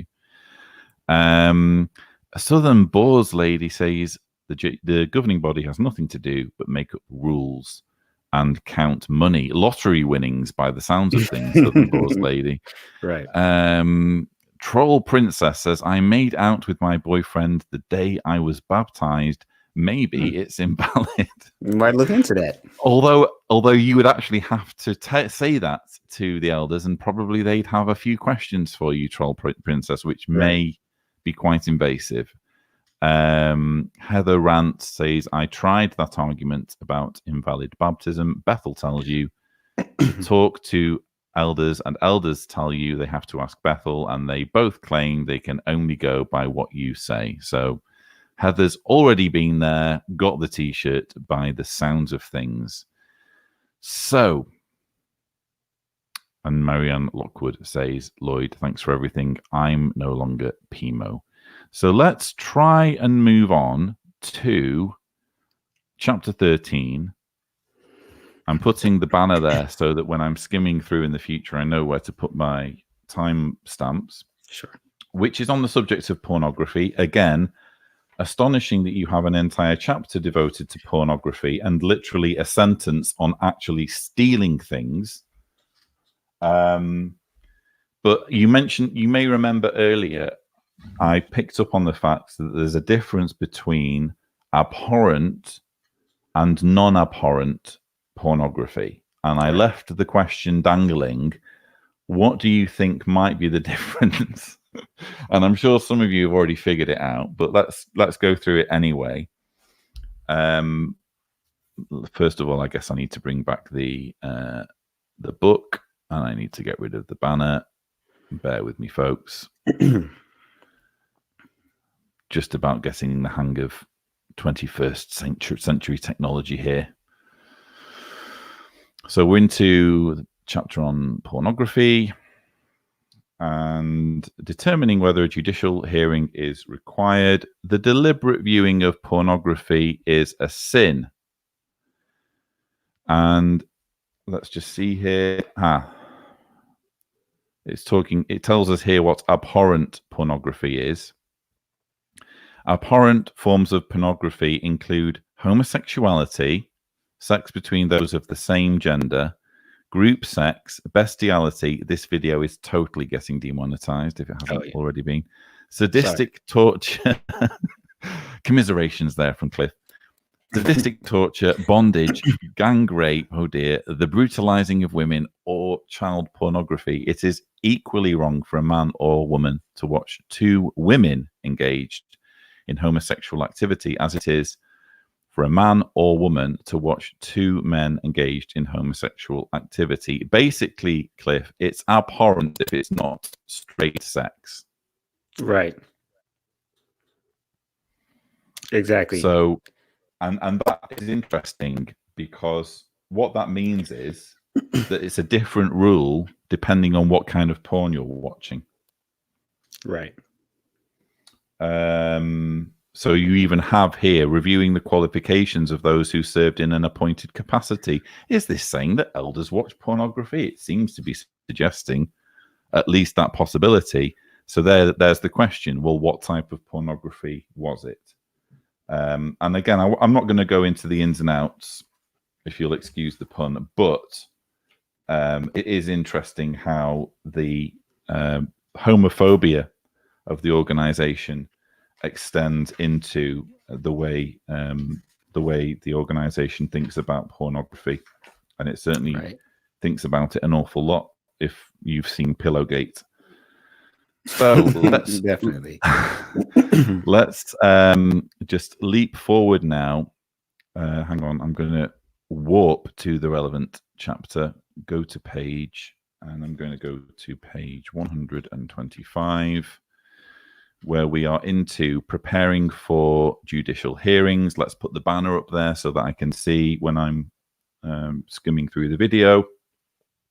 Preparing for judicial hearings. So you're an elder and you have learned, or you've been assigned to, no, sorry. This is about elders who, the process of assigning elders to judicial committees and how they prepare for a judicial committee and what the process is. So what's interesting for me in this particular chapter is, first of all, for those of you who are following the whole issue of child sex abuse, you'll know that Watchtower routinely uses the argument, oh, well, we're covered by clergy penitent privilege, Right. because priests and ministers of religion are allowed to hear confessions. Therefore, if we learn of an accusation or if a pedophile confesses to us, we're allowed to keep it secret. But here you have, at the start of this section, while extensive details of a case do not need to be conveyed to the entire body of elders, enough information should be presented for them to determine whether a disfellowshipped offence has actually been committed, and if so, who are best qualified to handle the type of case that has arisen. So what it's saying here is that the entire body of elders gets at least an outline of what's happened, including in cases of child sex abuse. So you can't call it clergy penitent if an entire body of elders learns what's going on. Right. Let's just skim through here. Feel free to jump in, Cliff, if there's anything that leaps out of you. Not leaps out of you. If anything's going to leap out of you, get off the camera. We don't want to see it. But if there's anything that leaps out at me, yes. Yes. Inviting the accused to the hearing. Here's something that I picked up on. Explain what his course of action is alleged to have been. Now, this is interesting because, as far as I'm concerned, a judicial committee is formed when a matter has already been established. Right. And what they're saying here is, when you're inviting the accused, explain what his course of action is alleged to have been. Well, if you're inviting them to a hearing, it's because they've been found out. It's just a question of finding out whether they're repentant or not. Exactly. But this word, I'm going to come back to this because this is quite interesting. There's also a point here about holding the judicial hearing at the Kingdom Hall, and it says it will also help to ensure greater confidentiality for the proceedings. I think we all know that if any party benefits from confidentiality in a judicial hearing, it's not the accused, it's actually Watchtower. Right. Here's one for those of you who follow my Fade Interrupted series that I referred to earlier, in which elders have been showing up on people's doorsteps. If the accused does not make himself available to receive an oral invitation, despite repeated efforts by the judicial committee, then the judicial committee should send a written invitation. So we've had camera footage of elders repeatedly calling on individuals, and that's because they're going through these steps. They have to deliver an oral invitation, and once they've exhausted those efforts, they then have to try and deliver a written invitation. But what's interesting, and I intend to bring this up or add this to future editions of my book about how to escape from Jehovah's Witnesses, is it says if they are unsuccessful in their diligent efforts to invite him and they cannot confirm that he received the invitation, they should hold the matter in abeyance. So for me, Cliff, that's interesting. What it's saying is, if you know they're after you, leave. Basically, go on the run, but make it so that they can't think that they can. Basically, don't let them think that they can just stick a letter through your door and you'll receive it. They need to know that you've gone, but not know where you've gone, and then right. Maybe they won't be able to disfellowship you. The first thing I thought about when I heard this was check your WhatsApp settings. Make sure that there's no read receipt on your iPhone, because if they know that you've read it, in theory, they can say, well, they got the invitation. So if, try to make it so that they can't ever confirm that. Indeed. We were talking before about interference in marriage. Some interesting requirements here.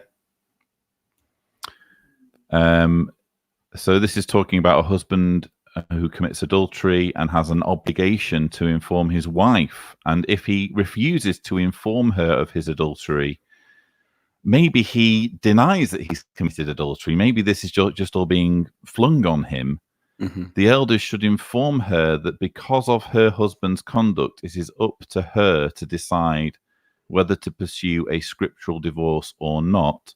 Furthermore, they should inform the innocent mate that her resuming sexual relations with the guilty mate would negate any claim to scriptural freedom, but they should not give her further details. Just a carte blanche for the elders to involve themselves in someone's marriage. Right. And I think it just kind of even further highlights the misogyny and almost it almost feels like hatred of women.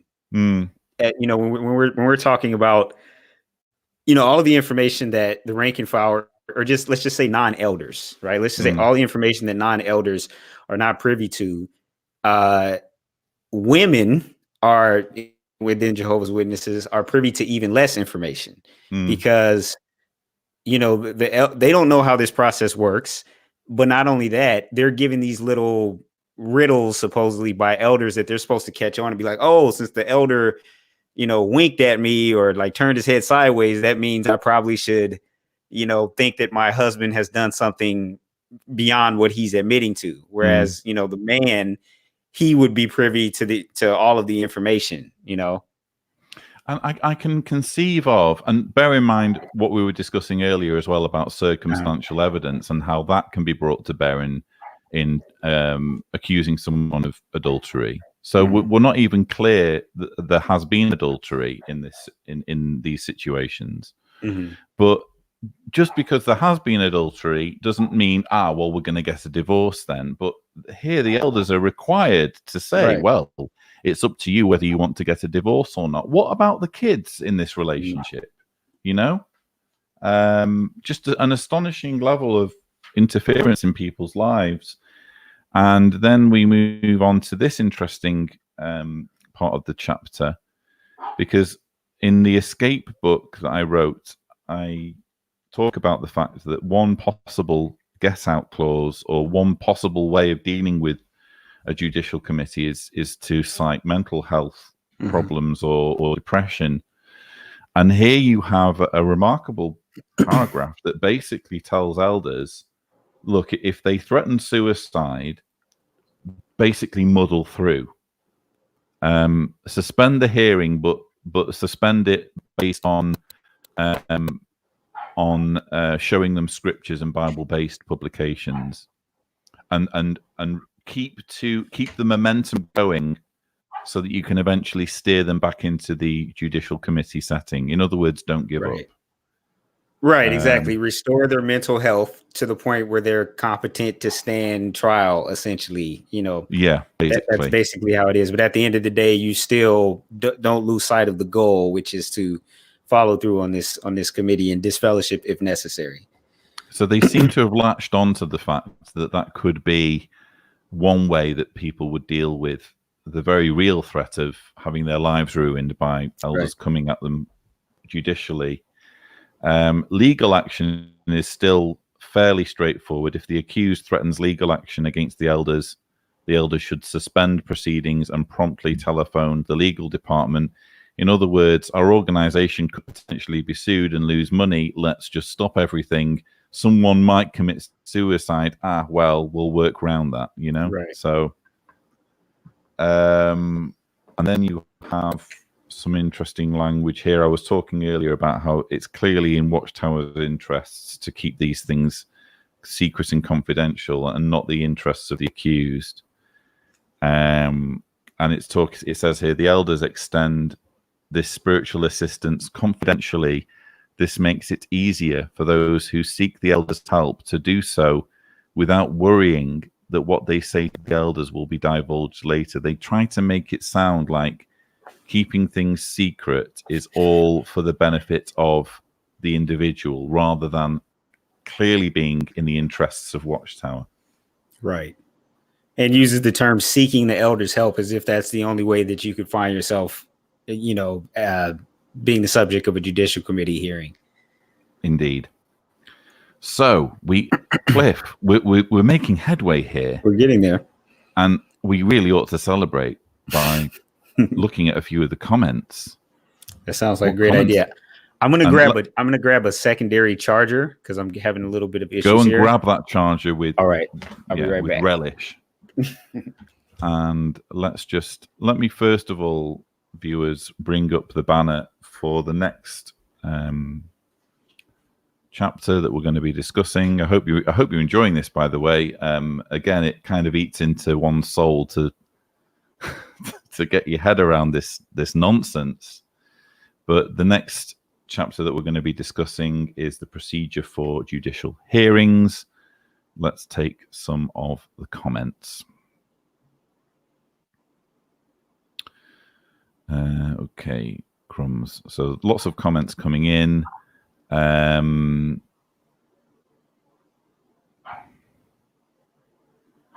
720 Red Dog says Jehovah's Witnesses aren't mentally ill. They are the happiest people on earth. LOL.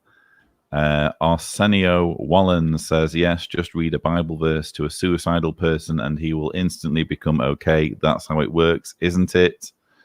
Phil Marley says, if they come knocking, Cliff should set his dog on them. That is a better get out than a threat of suicide. This is an interesting one. SW, glad to see you're back with us, SW. Are these notes, and these notes could be requested under GDPR. I'm actually skipping quite a few things that I did want to talk about that directly relate to GDPR. There's so much material in this Shepherd book that relates to keeping records.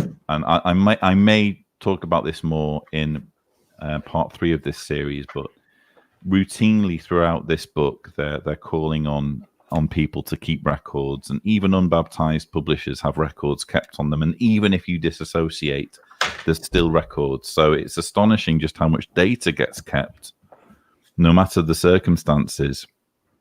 Right. Eyes on the prize, and if you try to make up with your spouse and sleep together again, even once, you are stuck. No room to realize you won't be able to get past the betrayal. Right.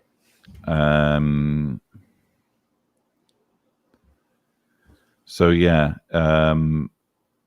quite a few comments there. I was slightly bewildered, but I'm very glad that you're all following along. Barbara Mullins there says, well, if you're a Bethelite and won the lottery, you need to contact us immediately. If you're an average Joe, go through the channel. Either way, we will forgive you if we get the money. Okay, so thank you for that, Barbara. So again, we're about to delve into chapter 16, which is procedure for judicial hearings. I did have a few thoughts on this, Cliff. Mm-hmm. Yeah, so we were talking earlier. I seem to have eliminated us. There we are. I was talking earlier about the whole confidentiality aspect and the fact that it's all in Watchtower's favor. So here at the beginning, it says, generally, observers are not allowed. We don't want people there to observe what goes on. Right. And it also says the chairman then states the reason for the meeting and explains that audio or video recordings of the hearing are not permitted. I think that it's fairly obvious when you're on this side of things that the reason is to help Watchtower rather than to help the accused. Of course. Here is a very interesting paragraph, which I actually tweeted about. And this, for me, sums up the entire approach to judicial proceedings against individuals. This paragraph, for me, shows that the odds are stacked against you and the scales of justice are uneven.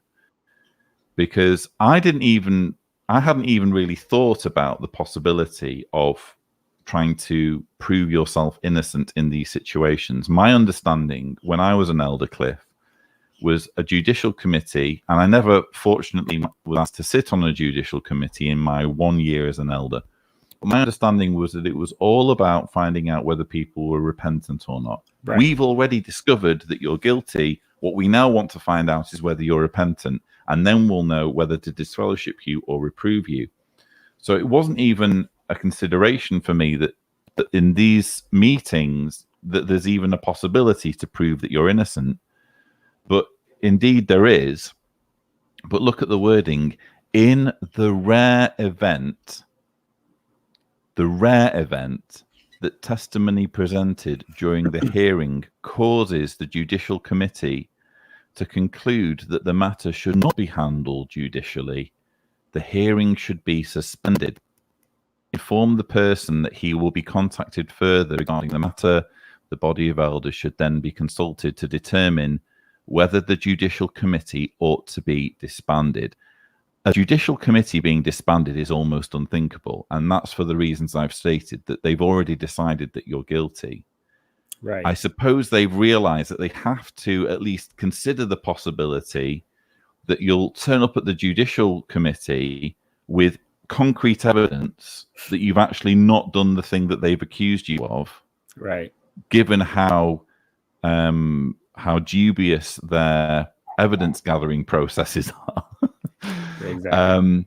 But it's saying that it would be a rare event, right, for this to happen. So again, the scales of justice are weighed against you. Part of me, I have a feeling that this is something that came up during one of those large elder meetings where an elder raised their hands like, hey, what if this happens? You know, it's hard for me to imagine this is even something that's actually taking place, but you know, you never know. I was going to point out one thing though, that I think for me, it's the first example of this that we're considering on this live stream. In the middle of that paragraph where it says, inform the person that he will be contacted further regarding the matter.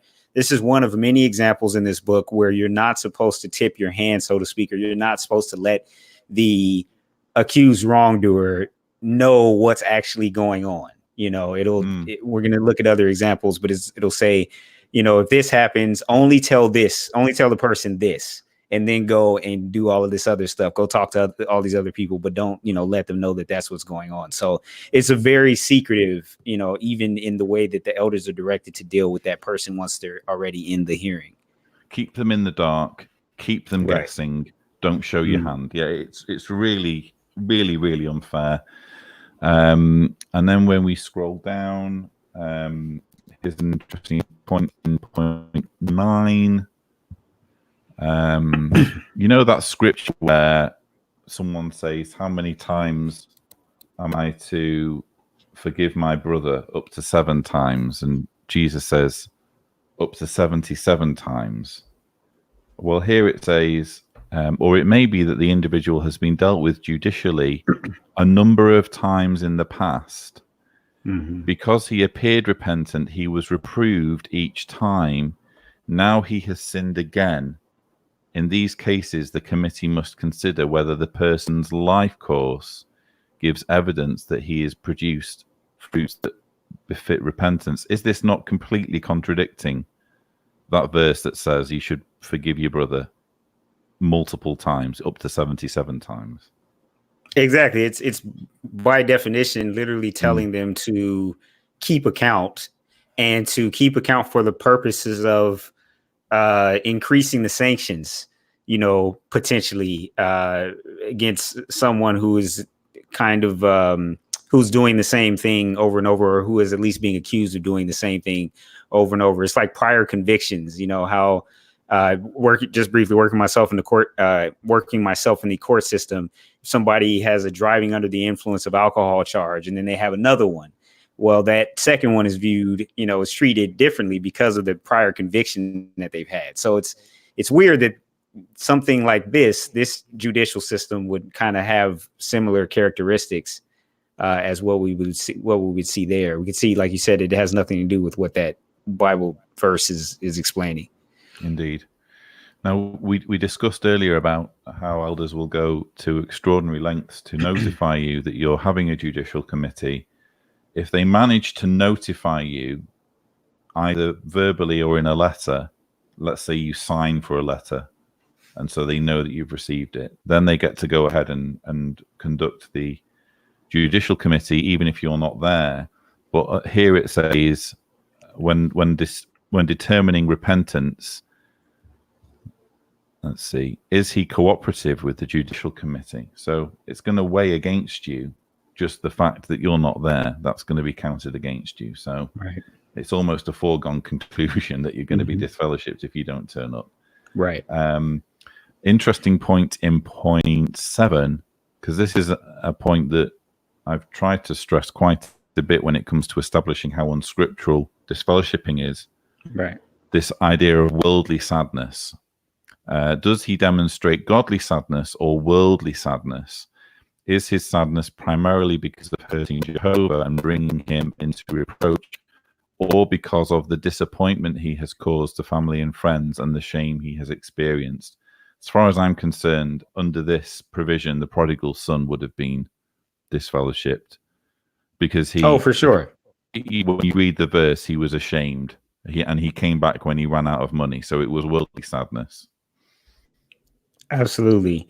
And this is kind of one of those things. If you think about what shunning does, and if the accused is, at all aware of that, to me, it's very reasonable that he would say, I'm scared of losing my family. And I'm scared of the potential consequences of being disfellowshipped. But that actually is important for people to know, especially if they're thinking of going into these committees. Statements like that will work against you. You're not really supposed to talk about that. What you're supposed to talk about is how you have disappointed Jehovah, you've ruined your relationship with Jehovah, and how you possibly brought reproach on his name. Those are clearly the priorities. And again, you don't know this unless you happen to be an elder. But it's important for I think people to realize that that's what they're supposed to be looking to hear. Sure. And speaking of repentance, again, really the whole point of the judicial committee is not to find out whether you've done something wrong. It's to find out how sorry you are. And there's some interesting wording here. Move him to demonstrate sufficient repentance. Their efforts to lead him to repentance. Well, either you're sorry or you're not. This, to me, seems to be describing coercion. I can see that. Point 15. This was an interesting one. Okay. At times, complicated judicial cases may necessitate consultation with an experienced elder in another congregation or the circuit overseer. In such a situation, inform the wrongdoer that the decision is pending. Do not inform him that you will be consulting with parties outside of the judicial committee, which may at times include the branch office. So we were talking earlier about clergy penitent privilege. Well, here you have an open admission that it's fair game. Any number of people could be involved. But also, you were mentioning earlier, Cliff, about how unfair it is that people are kept in the dark. And this is deliberately saying, keep them in the dark, don't inform them. Exactly. So when you go before a judicial committee and these 3 men know your business and possibly other elders, well, you may find out later at a circuit, or you may not find out, but you may not realize, is what I meant to say. You might be at a circuit assembly later and say hi to some elder in another congregation, and he may know the whole story too, because they've consulted with him, in harmony with what they're told to do in this book. So it's not, this whole thing about confidentiality is, it's disingenuous at best. Indeed. And in the next paragraph, there's some very interesting wording. We're talking about how skewed everything is and how unfair everything is.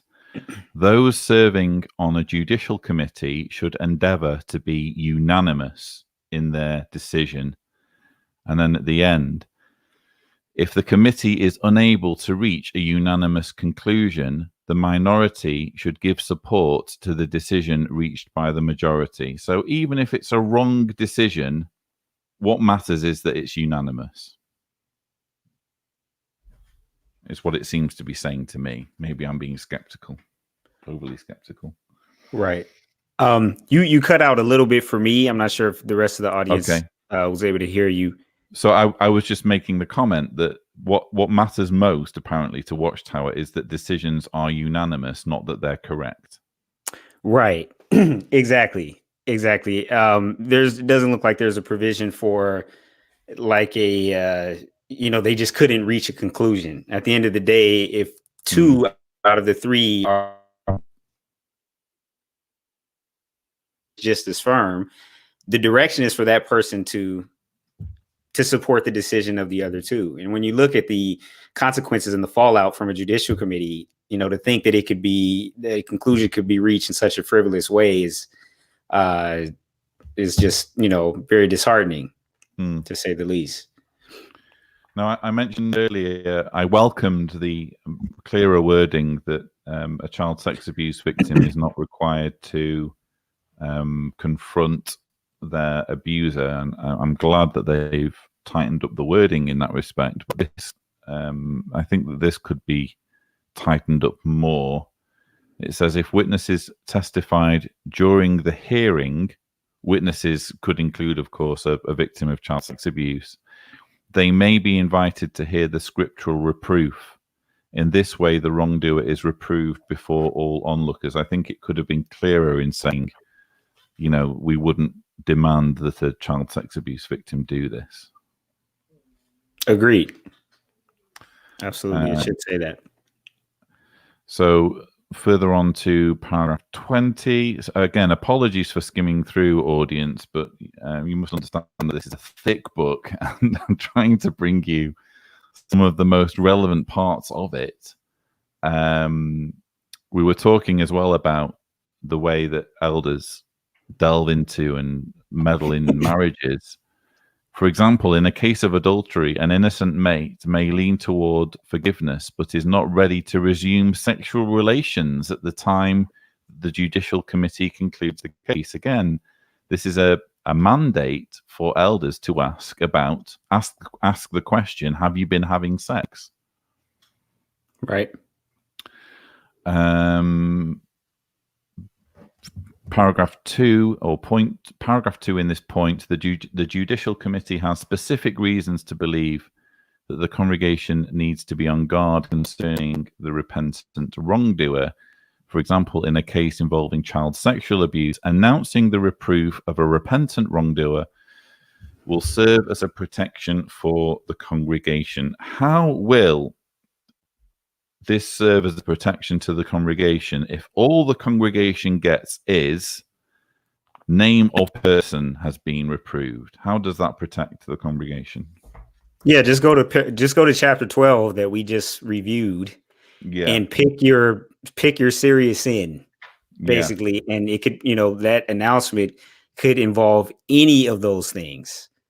So there's really not any legitimate way to say that that's going to make people think, oh, you know what, I should probably keep my kids away from that person.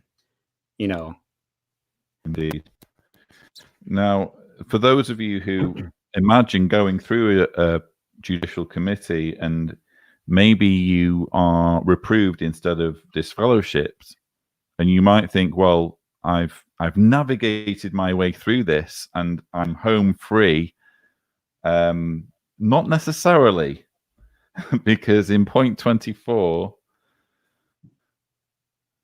it says, generally, once a case has been concluded, no further judicial action would be taken. However, as an exception, the case might be reopened if within a few days of the decision, new information comes to light that strongly indicates that the wrongdoer was not genuinely repentant. So you need to be on guard when you walk out of that judicial committee, that within a few days you don't give them another reason, or that they don't come up with another reason within a few days. Right. Let's see. think that's mostly it. I'm just going to quickly show you one final. I'm glad that we've skimmed through this so quickly. Because I'm mindful that we've now been on for over 2 hours. Sorry, Cliff. If you need to bail on me, I will be sympathetic. No, it's no problem. I'm here for the long haul. So in point 28, it says the elders should not leave. Sorry, it's talking here about someone who doesn't attend the judicial hearing, and it says elders should not leave such confidential information on an answering machine or voicemail, or send it by way of email, text message, or other forms of electronic messaging. In other words, if you do miss your judicial hearing, the only way you're going to find out what the result was is by word of mouth. Either they contact, they're physically in front of you in person, or they manage to get hold of you on the phone, or someone tells you about it. They're not going to email you or text you and confirm. And presumably you would want to know one way or the other, but they're specifically instructed not to do that. So further levels of secrecy here. And I think we should congratulate ourselves for whistling through chapter 16 by, again, taking some viewer comments from the 432, gosh, who are tuned in. Thank you, guys. Thank you very much. Cave World posits that the governing body are aliens. Well, it's certainly out of this world logic and reasoning in this book. Ray Sosa says, I'll only answer sex questions if they do too. So how's your sex life, brother? Mind your own business. Well said. Comment here about David Splain. David Splain reminds me of my washing machine. He has a drum full of dirty underwear spinning around in his head, and at the end of the cycle, it plays a tune. You've certainly got a laugh there from us, Phil. Thank you very much. Let's just see here.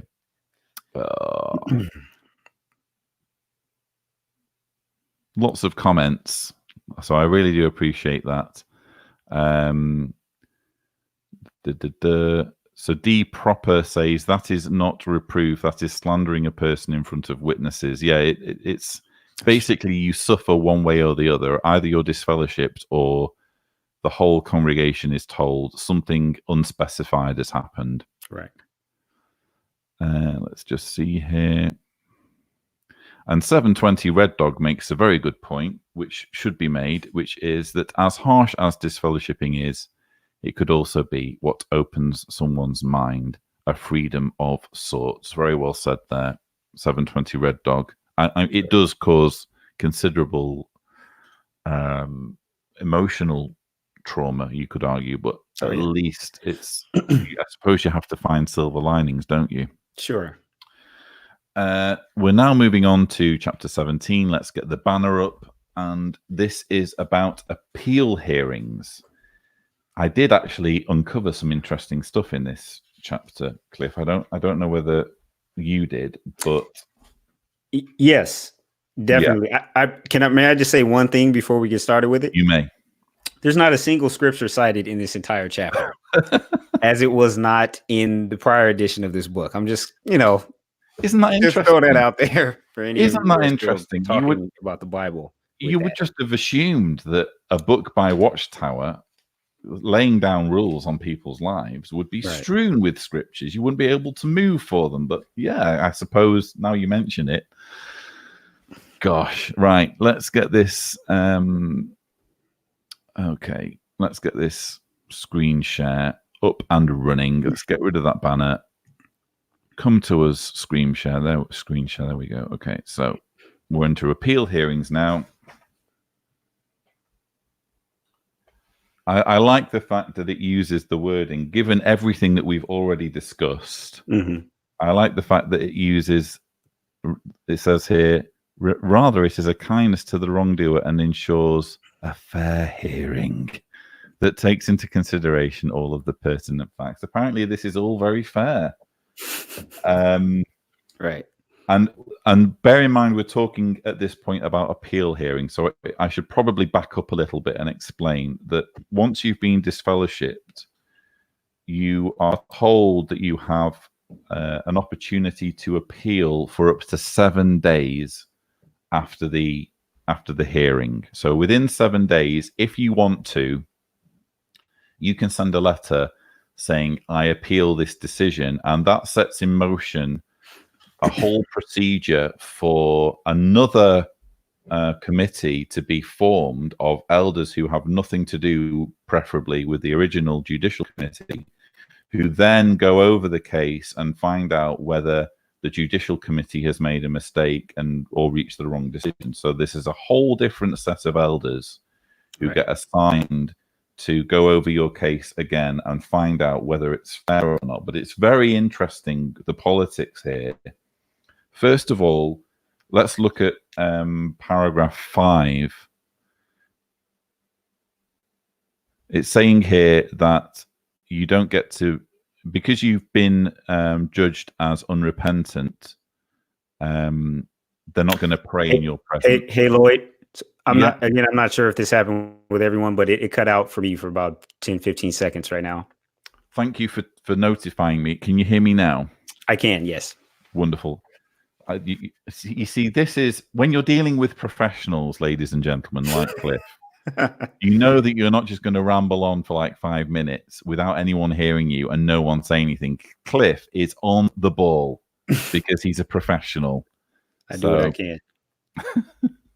So I don't know how much of what I just said you missed, but in this paragraph, I don't hear any of it. So where did I cut off? Maybe if you could just repeat what you said. I didn't hear any of what you have highlighted. What appeal committees are and the fact that that they're set up and it's a whole different bunch of elders who. Yes, I heard that part. So now I'm just pointing out here that in paragraph 5, you're not worthy of being prayed in front of because you've been determined as unrepentant. I think that's significant. Right. Suddenly you're already being treated as a kind of second class witness, or I guess not a witness, because they won't even pray in front of you, or elders are told not to pray in front of you. Right. And it's the same thing that happens after the decision is made to disfellowship someone. Within that same hearing, they're not supposed to, once they made the decision or informed you that you've been disfellowshipped, they're not supposed to pray with you anymore.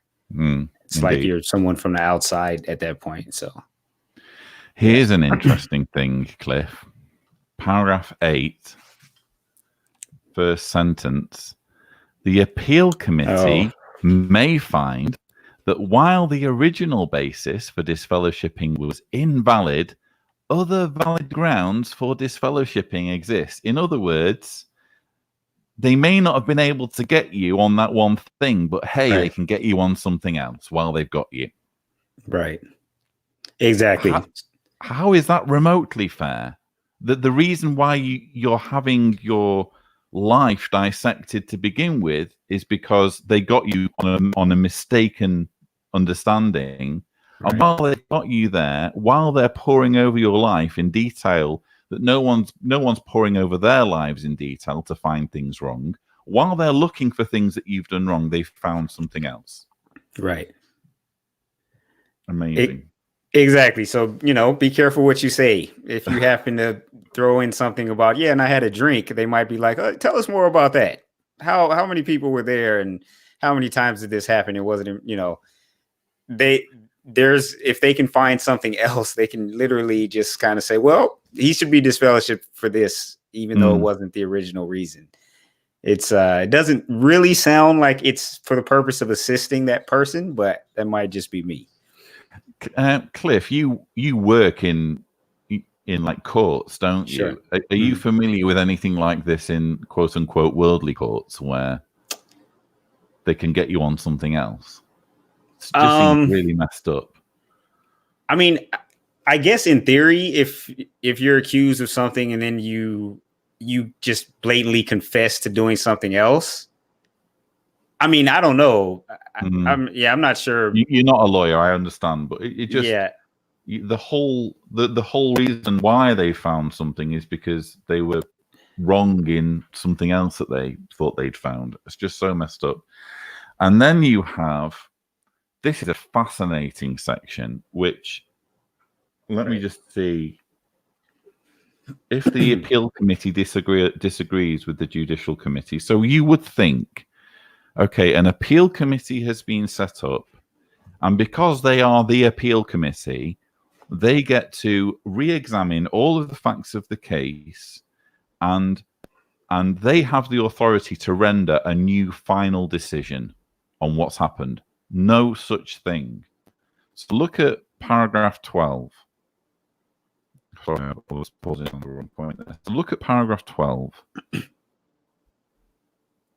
If the judicial committee agrees not to disfellowship the individual, the appeal committee should inform him of the final decision. If the judicial committee agrees. If the judicial committee does not agree with the conclusions, he should be invited back in the room, and the appeal committee should inform him that further consideration is needed. You're reading this and you're thinking, hang on, they don't have authority. They have to go back to the judicial committee and get their approval, and only if the judicial committee agrees with their decision can a final decision be reached. And then at the end of paragraph 14, we find out where the book stops. The branch office will thereafter provide written direction to assist both committees with bringing the case to a conclusion. Mm-hmm. After the two committees have considered the observations of the branch office and made a final decision, the original committee should inform the person involved. Basically, what's the point of the appeal committee? They don't get to render a final decision. If the judicial committee effectively vetoes their decision, it all goes back to the branch office, and the branch office gets to look over it all over again and make their own decision, which is final. Why have an appeal committee? Why not cut out the middleman and go straight to the branch office? Exactly. Right. It's farcical.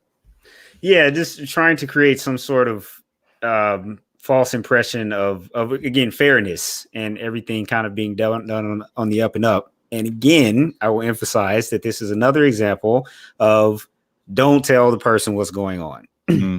Just, hey, this will be taken care of soon, but we still need to go over some things. So you just continually kept in the dark as to what's going on. But yes, it does definitely appear that the appeals committee is almost like a waste of time. And if you talk to people, and I don't know about your own experience, but I've not really heard of anyone who's, gotten their disfellowshipping over to maybe one time, I've heard of it, but it's definitely very uncommon.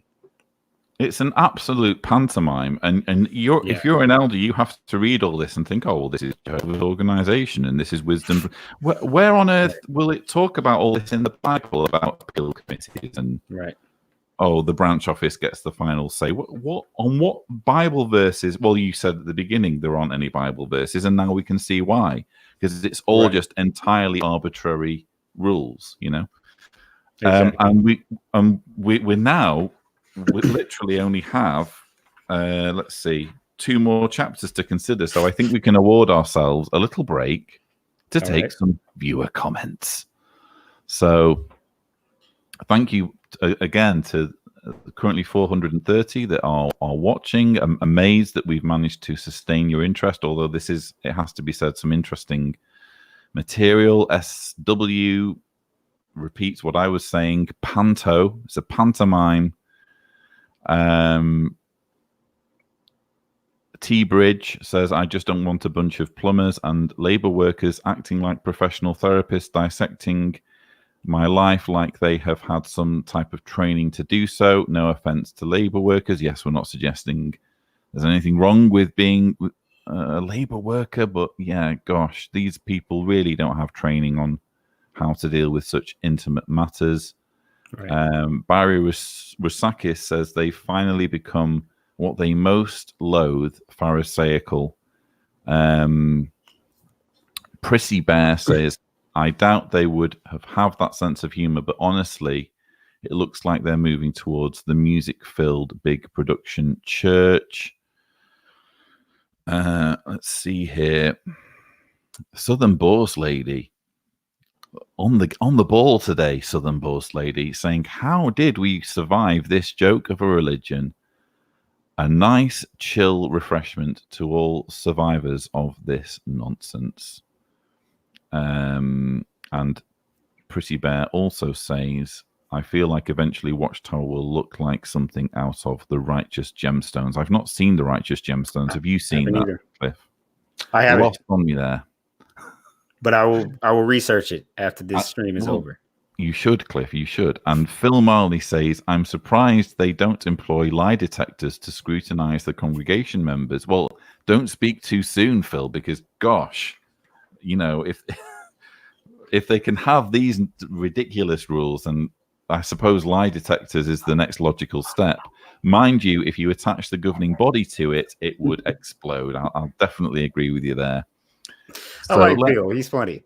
Phil is a star, and yeah, he's coming up with all the comments, not all the comments, but many comments. Yes, and we do appreciate them. So we've moved on from the procedure for judicial hearings and indeed appeal hearings, and we are on to disassociations, which, yeah, that applies to me. But I'm going to come to the. Oh, sorry, there's a big one in here. Do you know what's on my mind here, Cliff? I'm not sure. It's red, and you're not allowed to have it. Oh, okay. Yes. Blood transfusions. Sure. So, sorry, I played a David Splain-esque game of guess what's on my mind, and I shouldn't do that. So let's jump to the book again, and we'll move on to disassociations. So let's just take a look at this wording. This is giving us the definition of what disassociation is. And just to explain for those who don't know, the difference between disfellowshipping and disassociation is that disfellowshipping is supposed to be something that you do wrong. You get discovered doing something, whereas disassociation is an action, is you deliberately taking an action because you want to leave, or you making clear that you want to leave. And right. And the official definition here is disassociation is an action taken by a baptized individual in the congregation who no longer desires to be one of Jehovah's Witnesses. Cliff, we are going to see on the next page that blood transfusions are a quote-unquote disassociation offense. Right. And yet quite clearly it's conceivable that you would refuse a blood transfusion and still desire to be one of Jehovah's Witnesses. Mm-hmm. They've just decided, oh, well, clearly you don't want to be Jehovah's Witness if you accept a blood transfusion. I don't follow that logic. Right. Yeah, it's completely illogical. I'm not sure if you were going to go over to the page with that part, or. Yeah, well, we will. Let me just Okay. Also show you this. Okay. Sorry. A judicial committee should discontinue its handling of a case as a judicial offence if the accused person makes known his decision to disassociate himself. However, at no time should the elders ask the accused if he desires to disassociate himself. Isn't that interesting? That is interesting. And I've seen, even on YouTube, I can think of examples, or just talking to other people where, you know, the elders will be talking to them about something, and then they'll just say, well, do you still want to be one of Jehovah's Witnesses? Which I think is the same. I feel like that's the same thing. You know, they're trying to get them to officially say it, which would, you know, potentially sever their ties with their family. But, you know, it's interesting that that's what they're told here, that they're not supposed to ask them if they want to do that, or if they want to disassociate themselves. It seems like a logical thing to ask, but they're literally banned from asking that question. Yeah. And we were talking earlier, I mentioned that the book is strewn with potential GDPR violations. Oh, yeah. Bear in mind, I'm disassociated. It says, if an individual is determined to disassociate himself, then the committee ought to prepare a summary of the alleged offences and the evidence of such. This would be kept along with information regarding the disassociation. If the person later requests reinstatement, these matters would need to be considered with him at that time. There's no way of getting away from this organization, Cliff, Right. without them keeping information on you. Exactly. And so even though supposedly the process is supposed to stop of the Judicial Committee, once someone says that, they're still going to keep in mind and keep in the file the reasons why it was brought in the first place. And then, as it's saying, if you try to come back, they're going to be like, yeah, we know you technically disassociated yourself, but what about all of this stuff that you were originally brought in for? Like, what's going on with all of that kind of stuff, you know? So Indeed. Yeah, you're right. There's no, and if you go to another congregation, if you're trying to come in through another congregation, they have access to all of that information as well. So, you know, your life is an open book the minute you sign up for this organization. Indeed. Now, we will now get on to the willingly and unrepentantly accepting blood. I mean, these are the obvious things here. What's disassociation? It's making known a firm decision to be known no longer as one of Jehovah's Witnesses. Well, that makes perfect sense. Joining another religious organization and making known his intention to remain with it. Again, that kind of makes sense. Why would you be in two religions simultaneously? And then point 3, willingly and unrepentantly accepting blood. If someone willingly and accepts a blood transfusion, perhaps because of being under extreme pressure, a committee, not judicial, should obtain the facts and determine the individual's attitude. If he is repentant, the committee would provide spiritual assistance in the spirit of Galatians. The committee may also need to arrange for an announcement to the congregation at a midweek meeting. The elders have handled a matter having to do with name of person. You will be glad to know that spiritual shepherds are endeavoring to render assistance. On the other hand, if the elders on the committee determine that he is unrepentant, not sorry for saving his life, right, they should announce his disassociation. It's just obvious, isn't it, that this has been moved here from the disfellowshipping requirements. Oh, yeah. Because they don't want to be seen to be disfellowshipping people for saving their own life. So they've instead, in a very petty way, said, oh, well, instead consider it as them saying they no longer want to be a Jehovah's Witness. Well, clearly, it clearly doesn't follow that just because you accept a blood transfusion, you don't want to be a Jehovah's Witness anymore. Right. And if you look at even, you know, the announcement, that's basically a public reproof. They're not calling it a public reproof. If you say, what was I thinking? I can't believe I saved my life with a blood transfusion. But they say the matter, and I've heard this announcement before. I don't know if it was about a blood transfusion, but I've heard this announcement from a platform that the elders have handled a matter having to do with this person. So like, no matter what, you're not, getting away with that. And we should also, just so everybody's crystal clear, point out the fact that the disfellowshipping announcement and the disassociation announcement are the same announcement. Okay. Yeah, that's a good point. Yeah. So such and such is no longer one of Jehovah's Witnesses. So and the effect is exactly the same. It's not like you go to your family and be like, oh, but I got a blood transfusion. So technically, it doesn't matter. Once the announcement is made that you're no longer one of Jehovah's Witnesses, whether it was, sexual immorality, receiving a blood transfusion, Christmas, major gambling, whatever you want to call it, it's all, the results are all the same. And this is the type of stuff that I really hope that people begin to key in on when they feel that this organization is harmless. Because when you have people saving their lives, successfully saving their lives with blood transfusion, and then being rewarded or disciplined with family estrangement, you know, it's hard to imagine. It's hard for people. It's hard for me to imagine that people wouldn't be appalled by that. And look at the language as well, Cliff. Spiritually weak. Right. You hear about hospitals having like a good relationship with HLCs, and HLCs going in and giving presentations, and right. We've got this fantastic dialogue going on with doctors. I wonder if doctors know that in the material that's given to elders, they are to think of people who want to save their lives by accepting blood as being spiritually weak. And that's the sort of language that they use about people in that situation. Right. I mean, I know when I've seen, I've had family members that have been sick, and I've seen the hospital liaison committee come in, especially as a witness, you're thinking, wow, that's great.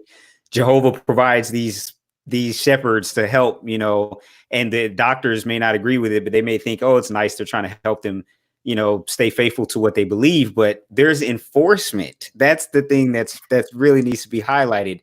There's enforcement, and there are consequences for not going along with this. So I'm sure, as you said, if people were more aware of this, they would be probably more hostile towards these guys trying to come in and get people in trouble for trying to save their lives. Or just at least not as welcoming, towards them. There's actually more enforcement and heavier consequences. I don't know whether you knew this, Cliff, because it's a disassociation offense. Did you know that? You have to expound on that. I'll come to that. Okay. But first of all, let's go to point 4. Okay. Which is the final example of disassociation. Taking a course that violates Christian neutrality. If he joins a non-neutral organization, United Nations, right, he has disassociated himself. Is if his employment makes him a clear accomplice in non-neutral activities, he should generally be allowed 6 months. There's this arbitrary period again. Yeah. 6 months to make an adjustment. If he does not, he has disassociated himself. Again, one rule for the rank and file, another rule completely for Watchtower when it comes to their 9-year affiliation with the United Nations. Exactly. Here's, without wanting to bang the drum too much on GDPR, this is the information after you've disassociated, after you've tried to get the hell out. A brief summary of the case should be prepared and signed by the committee, and the notification of disfellowshipping or disassociation S77 form should be filled out and submitted to the service department. We are going to keep records on you, even though you think you've walked away. Right. And I mentioned just a moment ago that the consequences for saving your life and not being sorry are even more severe because it's a disassociation offense. And here's the reason why. Point 6.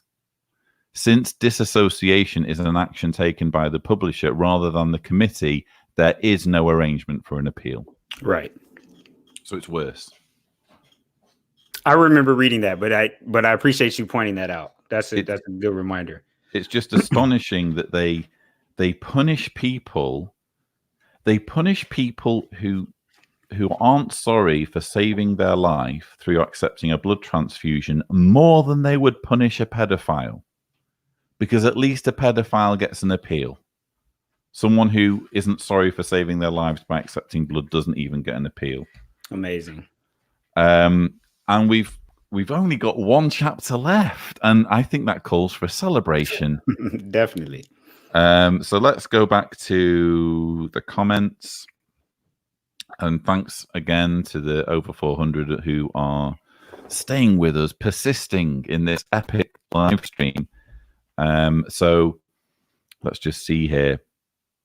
So Eyes on the Prize makes the point that breast milk is full of white blood cells that keeps your baby strong. But if your baby is dying, let them die. Not even the parent's blood would be okay. It is astonishing that white blood, you're allowed to receive someone else's white blood cells if it's in breast milk, but not if it's otherwise for medical reasons. Mm-hmm. Donna Donald says, I signed for my unconscious JW mother to get a blood transfusion in 2005. Yeah, that's a tough one when it's for someone who's unconscious and they're a JW. It's a dilemma, that, isn't it, Cliff? Yeah, I would say so. Let's see. Lisa Noonan. Hello, Lisa. Just a side point about blood. It's not always about saving one's life. A close relative took blood because he was in horrible pain and doctors refused to do surgery and stop pain without blood. That's an excellent point, Lisa. It isn't always about saving life. Sometimes it's just about not wanting to be in pain. Right. Which I think is also a legitimate very reason. legitimate. I don't want to torture myself. Right. Let's see. That's a great point. Thank you for that, Lisa. Karen Durant says, this sounds like outtakes from an awful science fiction movie. I wish that's all it was. Yeah, this is real. It's not fiction. It's astonishing that 8.5 million people's lives are governed by this nonsense. That's the really chilling thing. This isn't just like one or two people. This is, millions of people are governed by these rules and they don't have access to them. Astonishing. Right. Let's see here. Manassas 79 says disassociation and disfellowship, same thing, separate families. And David Taylor says, if I was considering becoming a Jehovah's Witness today, I would reject them simply on the basis of how much intrusion into my privacy I'd have to suffer. Very well said there, David. Hopefully, if that were the case, you would know how much intrusion, how much they're going to intrude into your privacy. I think that's the biggest issue. People aren't aware of that. Indeed. Indeed. So great comment. We are on to the final of the have I even got a banner for this? I don't think. Yes, I have. Reinstatements. So just to explain the logic behind this, I probably should have done this at the beginning, but Cliff and I are going through all the judicial material, and we've just got one chapter left. The next live stream, part 2, will be going through the child abuse chapter and other pertinent material on child abuse in the Shepherd book. And part 3, for which I will be joined by Sherry D'Souza, we will be going through mostly administrative, but basically all of the other material that's in the Shepherd book. And I'm hoping, my aim is that between all of those different live streams, I'm astonished, Cliff, at how much ground we've covered. Hopefully we'll be able to do justice to at least some degree to this awful book. And I'm really pleased with how much we've covered. So we're on to chapter 19, Reinstatements. Let's get the book itself, the horrible book, back up on our screens. And we're into Reinstatements there. Let's read that first section.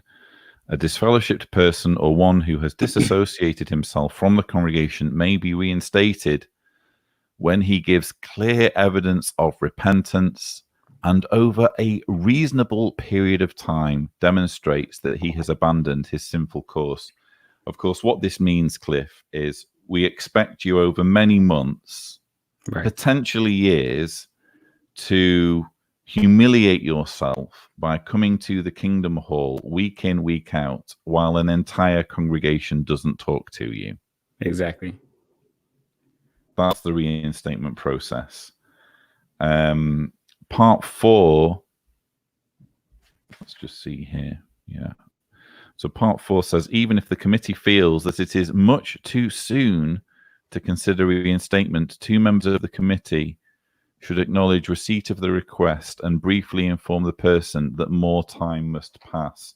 I have a friend, Cliff, who lost his sister to suicide because multiple pleas for reinstatement were refused. And this seems to, just underlining the fact that, look, if you think not enough time's gone by, you just tell them to just keep on hanging in there. And, at what point are they going to take responsibility for the people who, can't wait and do indeed end up committing suicide. It really is appalling.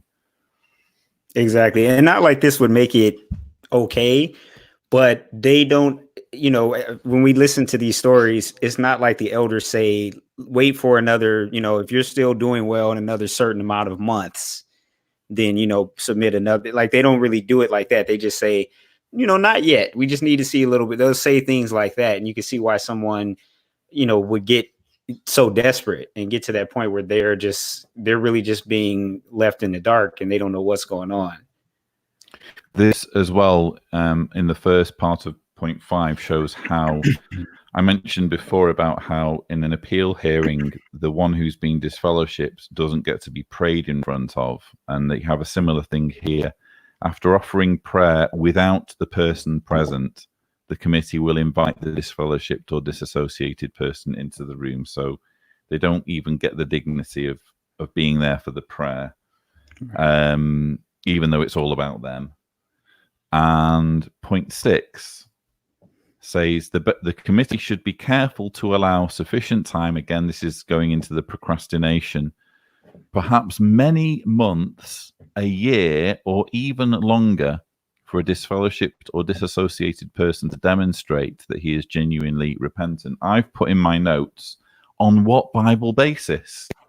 Where's your scripture that says it needs to be many months, a year, or even longer? What Bible verse says that? Mm-hmm. Right. And during all that time, as we've talked about, there's no consideration given to how this is likely affecting that person, their mental health, their emotional stability, any of those things. It's just like, just push it out, just push it out and use your own judgment, which is not based on any training or anything, any sensitivities towards what that person might be going through. Exactly. Here it says the wrongdoer may have been deceptive, may have secretly practiced wrongdoing over a long period of time, or may have been repeatedly dealt with judicially in the past for the same or other wrongdoing. I just think it's worth contrasting this with the don't ask, don't tell policies, whereby you are actually allowed to do wrong things that you know are wrong, as long as you only do it once or twice and you keep it to yourself. Right. At least, we're talking here about someone who's potentially come forward and confessed to something. At least they've confessed, but that doesn't go in their favor. More stuff on data flying around in paragraph 10. I'm not going to read it, but there's more personal data flying around there. If we move down to the end of paragraph 10, let's see here. I'm going to highlight this sentence. If the reinstatement involves someone who was accused of child sexual abuse, established or not, see chapter 14. Sorry, that wasn't what I wanted to highlight, but that's just showing how interlinked child sexual abuse is with many of these issues. But at the top of paragraph 11, it says, in all cases of reinstatement, judicial restrictions are imposed. And this is something that I never even really thought of. It's that even after you've been successfully reinstated, you're still going to have restrictions. Right. So it's not like you get to just, oh, right, okay, now I can finally start a clean slate. No, everyone in the congregation is going to be reminded of the fact that you're a naughty boy because you're not going to be allowed to do certain things. Right. And then it lists some of the things that you're not allowed to do. I found this interesting. You bear in mind that the organization takes great pride in all the millions of hours collectively that are spent preaching. It says the committee may also arrange for a Bible study to be conducted if needed, which would be reported as field service. So at least a percentage of the time that gets boasted about in the service report is actually witnesses who are already baptized having Bible studies. Right. This was interesting. It's a law, a provision for clapping permission, I'd like to call it. When it's announced that they've been reinstated, there may be spontaneous, dignified applause when the announcement is made. We permit you to clap. Right. And I've actually addressed this. I've addressed this on my channel because that's changed. I believe this is actually flip-flopped, if I'm not mistaken. And they've given specific, directions one way or the other. And it just really goes to show to what degree the lives of Jehovah's Witnesses are micromanaged, like, applause. How can something like that be policed? Yeah. It's really silly. Yeah, that's the level of control that witnesses have. That there are rules about whether they can clap or not when someone gets reinstated. Right. Point 13. Gosh, Cliff, we're almost there. This is the final subheading. Okay, so let's see here. The local reinstatement committee should not let the person know what recommendation they will make to the original committee, since the original committee may not agree, if the person becomes aware of a lack of unity between the committees. So this is talking about persons move to another congregation, and so a different set of elders needs to decide whether they should be reinstated or not. Right. And here we have another provision that basically says, keep the person in the dark. Don't let them know what's being said about them. Right. And it says if the person becomes aware of a lack of unity between the committees, he may lose respect for the original committee, or he may just realize maybe this is just some guys, some random dudes making decisions on my life, that's nothing beyond just kind of what their own observations and feelings are. Indeed. I think that's basically it now. I did highlight a couple of things in this section here. Those elders may be aware, this is going back to the original body of elders in the previous congregation, those elders may be aware of important factors not apparent to the local reinstatement committee. Well, given how much information's flying around, I don't know what excuse there would be for people to not know what's happened or hasn't happened. Right. And then you have sufficient time may have passed, and the individual may have made drastic changes. These words just seemed chilling to me in the context of the assumption that you can be repentant for being a pedophile. Very true. Absolutely. And that's it. So we made it, Cliff. I'm so happy. Yeah. I genuinely worried that we wouldn't be able to get through all those chapters, but we have done. And hopefully this has been helpful to the 400 who are watching, and indeed any who are watching after the fact. Again, I'm going to try and make this, reasonably easy to navigate in the description. But I guess in summary, Cliff, given all of the nonsense that we've just waded through, what would be your reflections on the material, the judicial material in this book? My first answer to that question would be, if most Jehovah's Witnesses knew the laws governing them, I think they would really think twice as to whether they want to be a part of this organization. And especially once they realize that things are not the way that is represented to them, whether in the publications or, to the public on their website. I think it's going to really make them, I don't know if you heard, I know I saw you kind of cut out. Sorry, there. I had to just refresh. Yeah. Okay. Yeah, no problem. Yeah, I was basically just saying that, if more people knew about this information, I think it would really empower people to make different decisions, that specifically being whether or not to stay in this organization and allow yourself to be governed, by these very arbitrary laws that you're told is based on one thing. But if you look at this for any length of time, you realize that you're really just putting your life in some very unsure hands, to put it very, very lightly. And the consequences for not following these guidelines that you don't even know that you're supposed to be following could mean family estrangement and a host of other, of other issues. So I would just encourage people to really do their homework and look into these things. And if you know people that are Jehovah's Witnesses, you're not yourself one, but if you know people that are, try to make them aware of the existence of this book. And I'm hoping that we can really bring attention to this publication, because I think people would be outraged, just people at large, if they were to be aware of what's in here. I said at the beginning that viewers can download, if they wish to, the book, and again, a link is in the description. Do you think that believing witnesses should feel guilty about downloading this book and reading it? Absolutely not. Definitely not. I grew up in a household where this book or previous editions was there, and it was just never talked about. I just saw it one or two times. It's not talked about in the meetings or anything like that. Because they don't talk about it, they don't necessarily explicitly say don't look at it. But you understand you're not, supposedly you're not supposed to. But why? Under what other circumstance in life would you not inform yourself about the laws that you will have to answer to, or you will have to be disciplined or punished for? If you just look at any other aspect of your being, this is the only thing that you're allowing that to happen in. So I think that's something people need to think very seriously about. And definitely there's no harm in informing yourself. This is not apostate. By definition, this can't be called apostate information because it's produced by the organization. It's just designed for a certain few. But definitely inform yourself and make your decisions accordingly.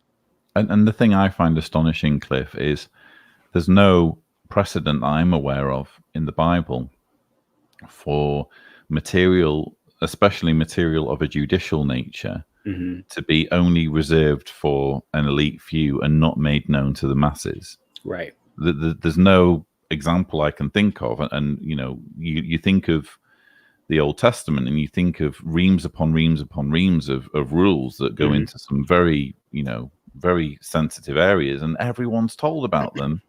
Here you have a book that only elders can read, with material that is directly relevant and useful to all Jehovah's Witnesses, but they're literally not allowed to read it. Astonishing. Right.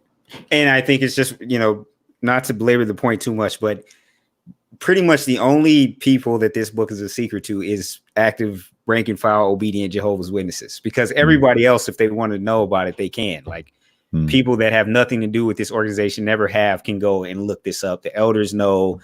Governments have subpoenaed this information on several occasions. So why be amongst a very small group that isn't aware when you're the group that is, being affected by it more than anyone else? So anyway. Very well said. Well, listen, Cliff, I've kept you for way longer than I expected, but I can only thank you so much for sharing of your time and sharing of your insights. I'm sure everyone has found your comments very, very helpful. So thank you so much for joining me. I really appreciate it, Lloyd. As always, I enjoy being on with you. Thank you for everybody who tuned in. And until next time, hopefully we're able to do it again soon. So viewers, I hope you've enjoyed this live stream. Don't forget to check out part 2, in which I'll be going over chapter 14 on child abuse. But for now, I hope you've enjoyed this video. Don't forget to subscribe to the channel for more such videos. And for now, thank you so much for watching.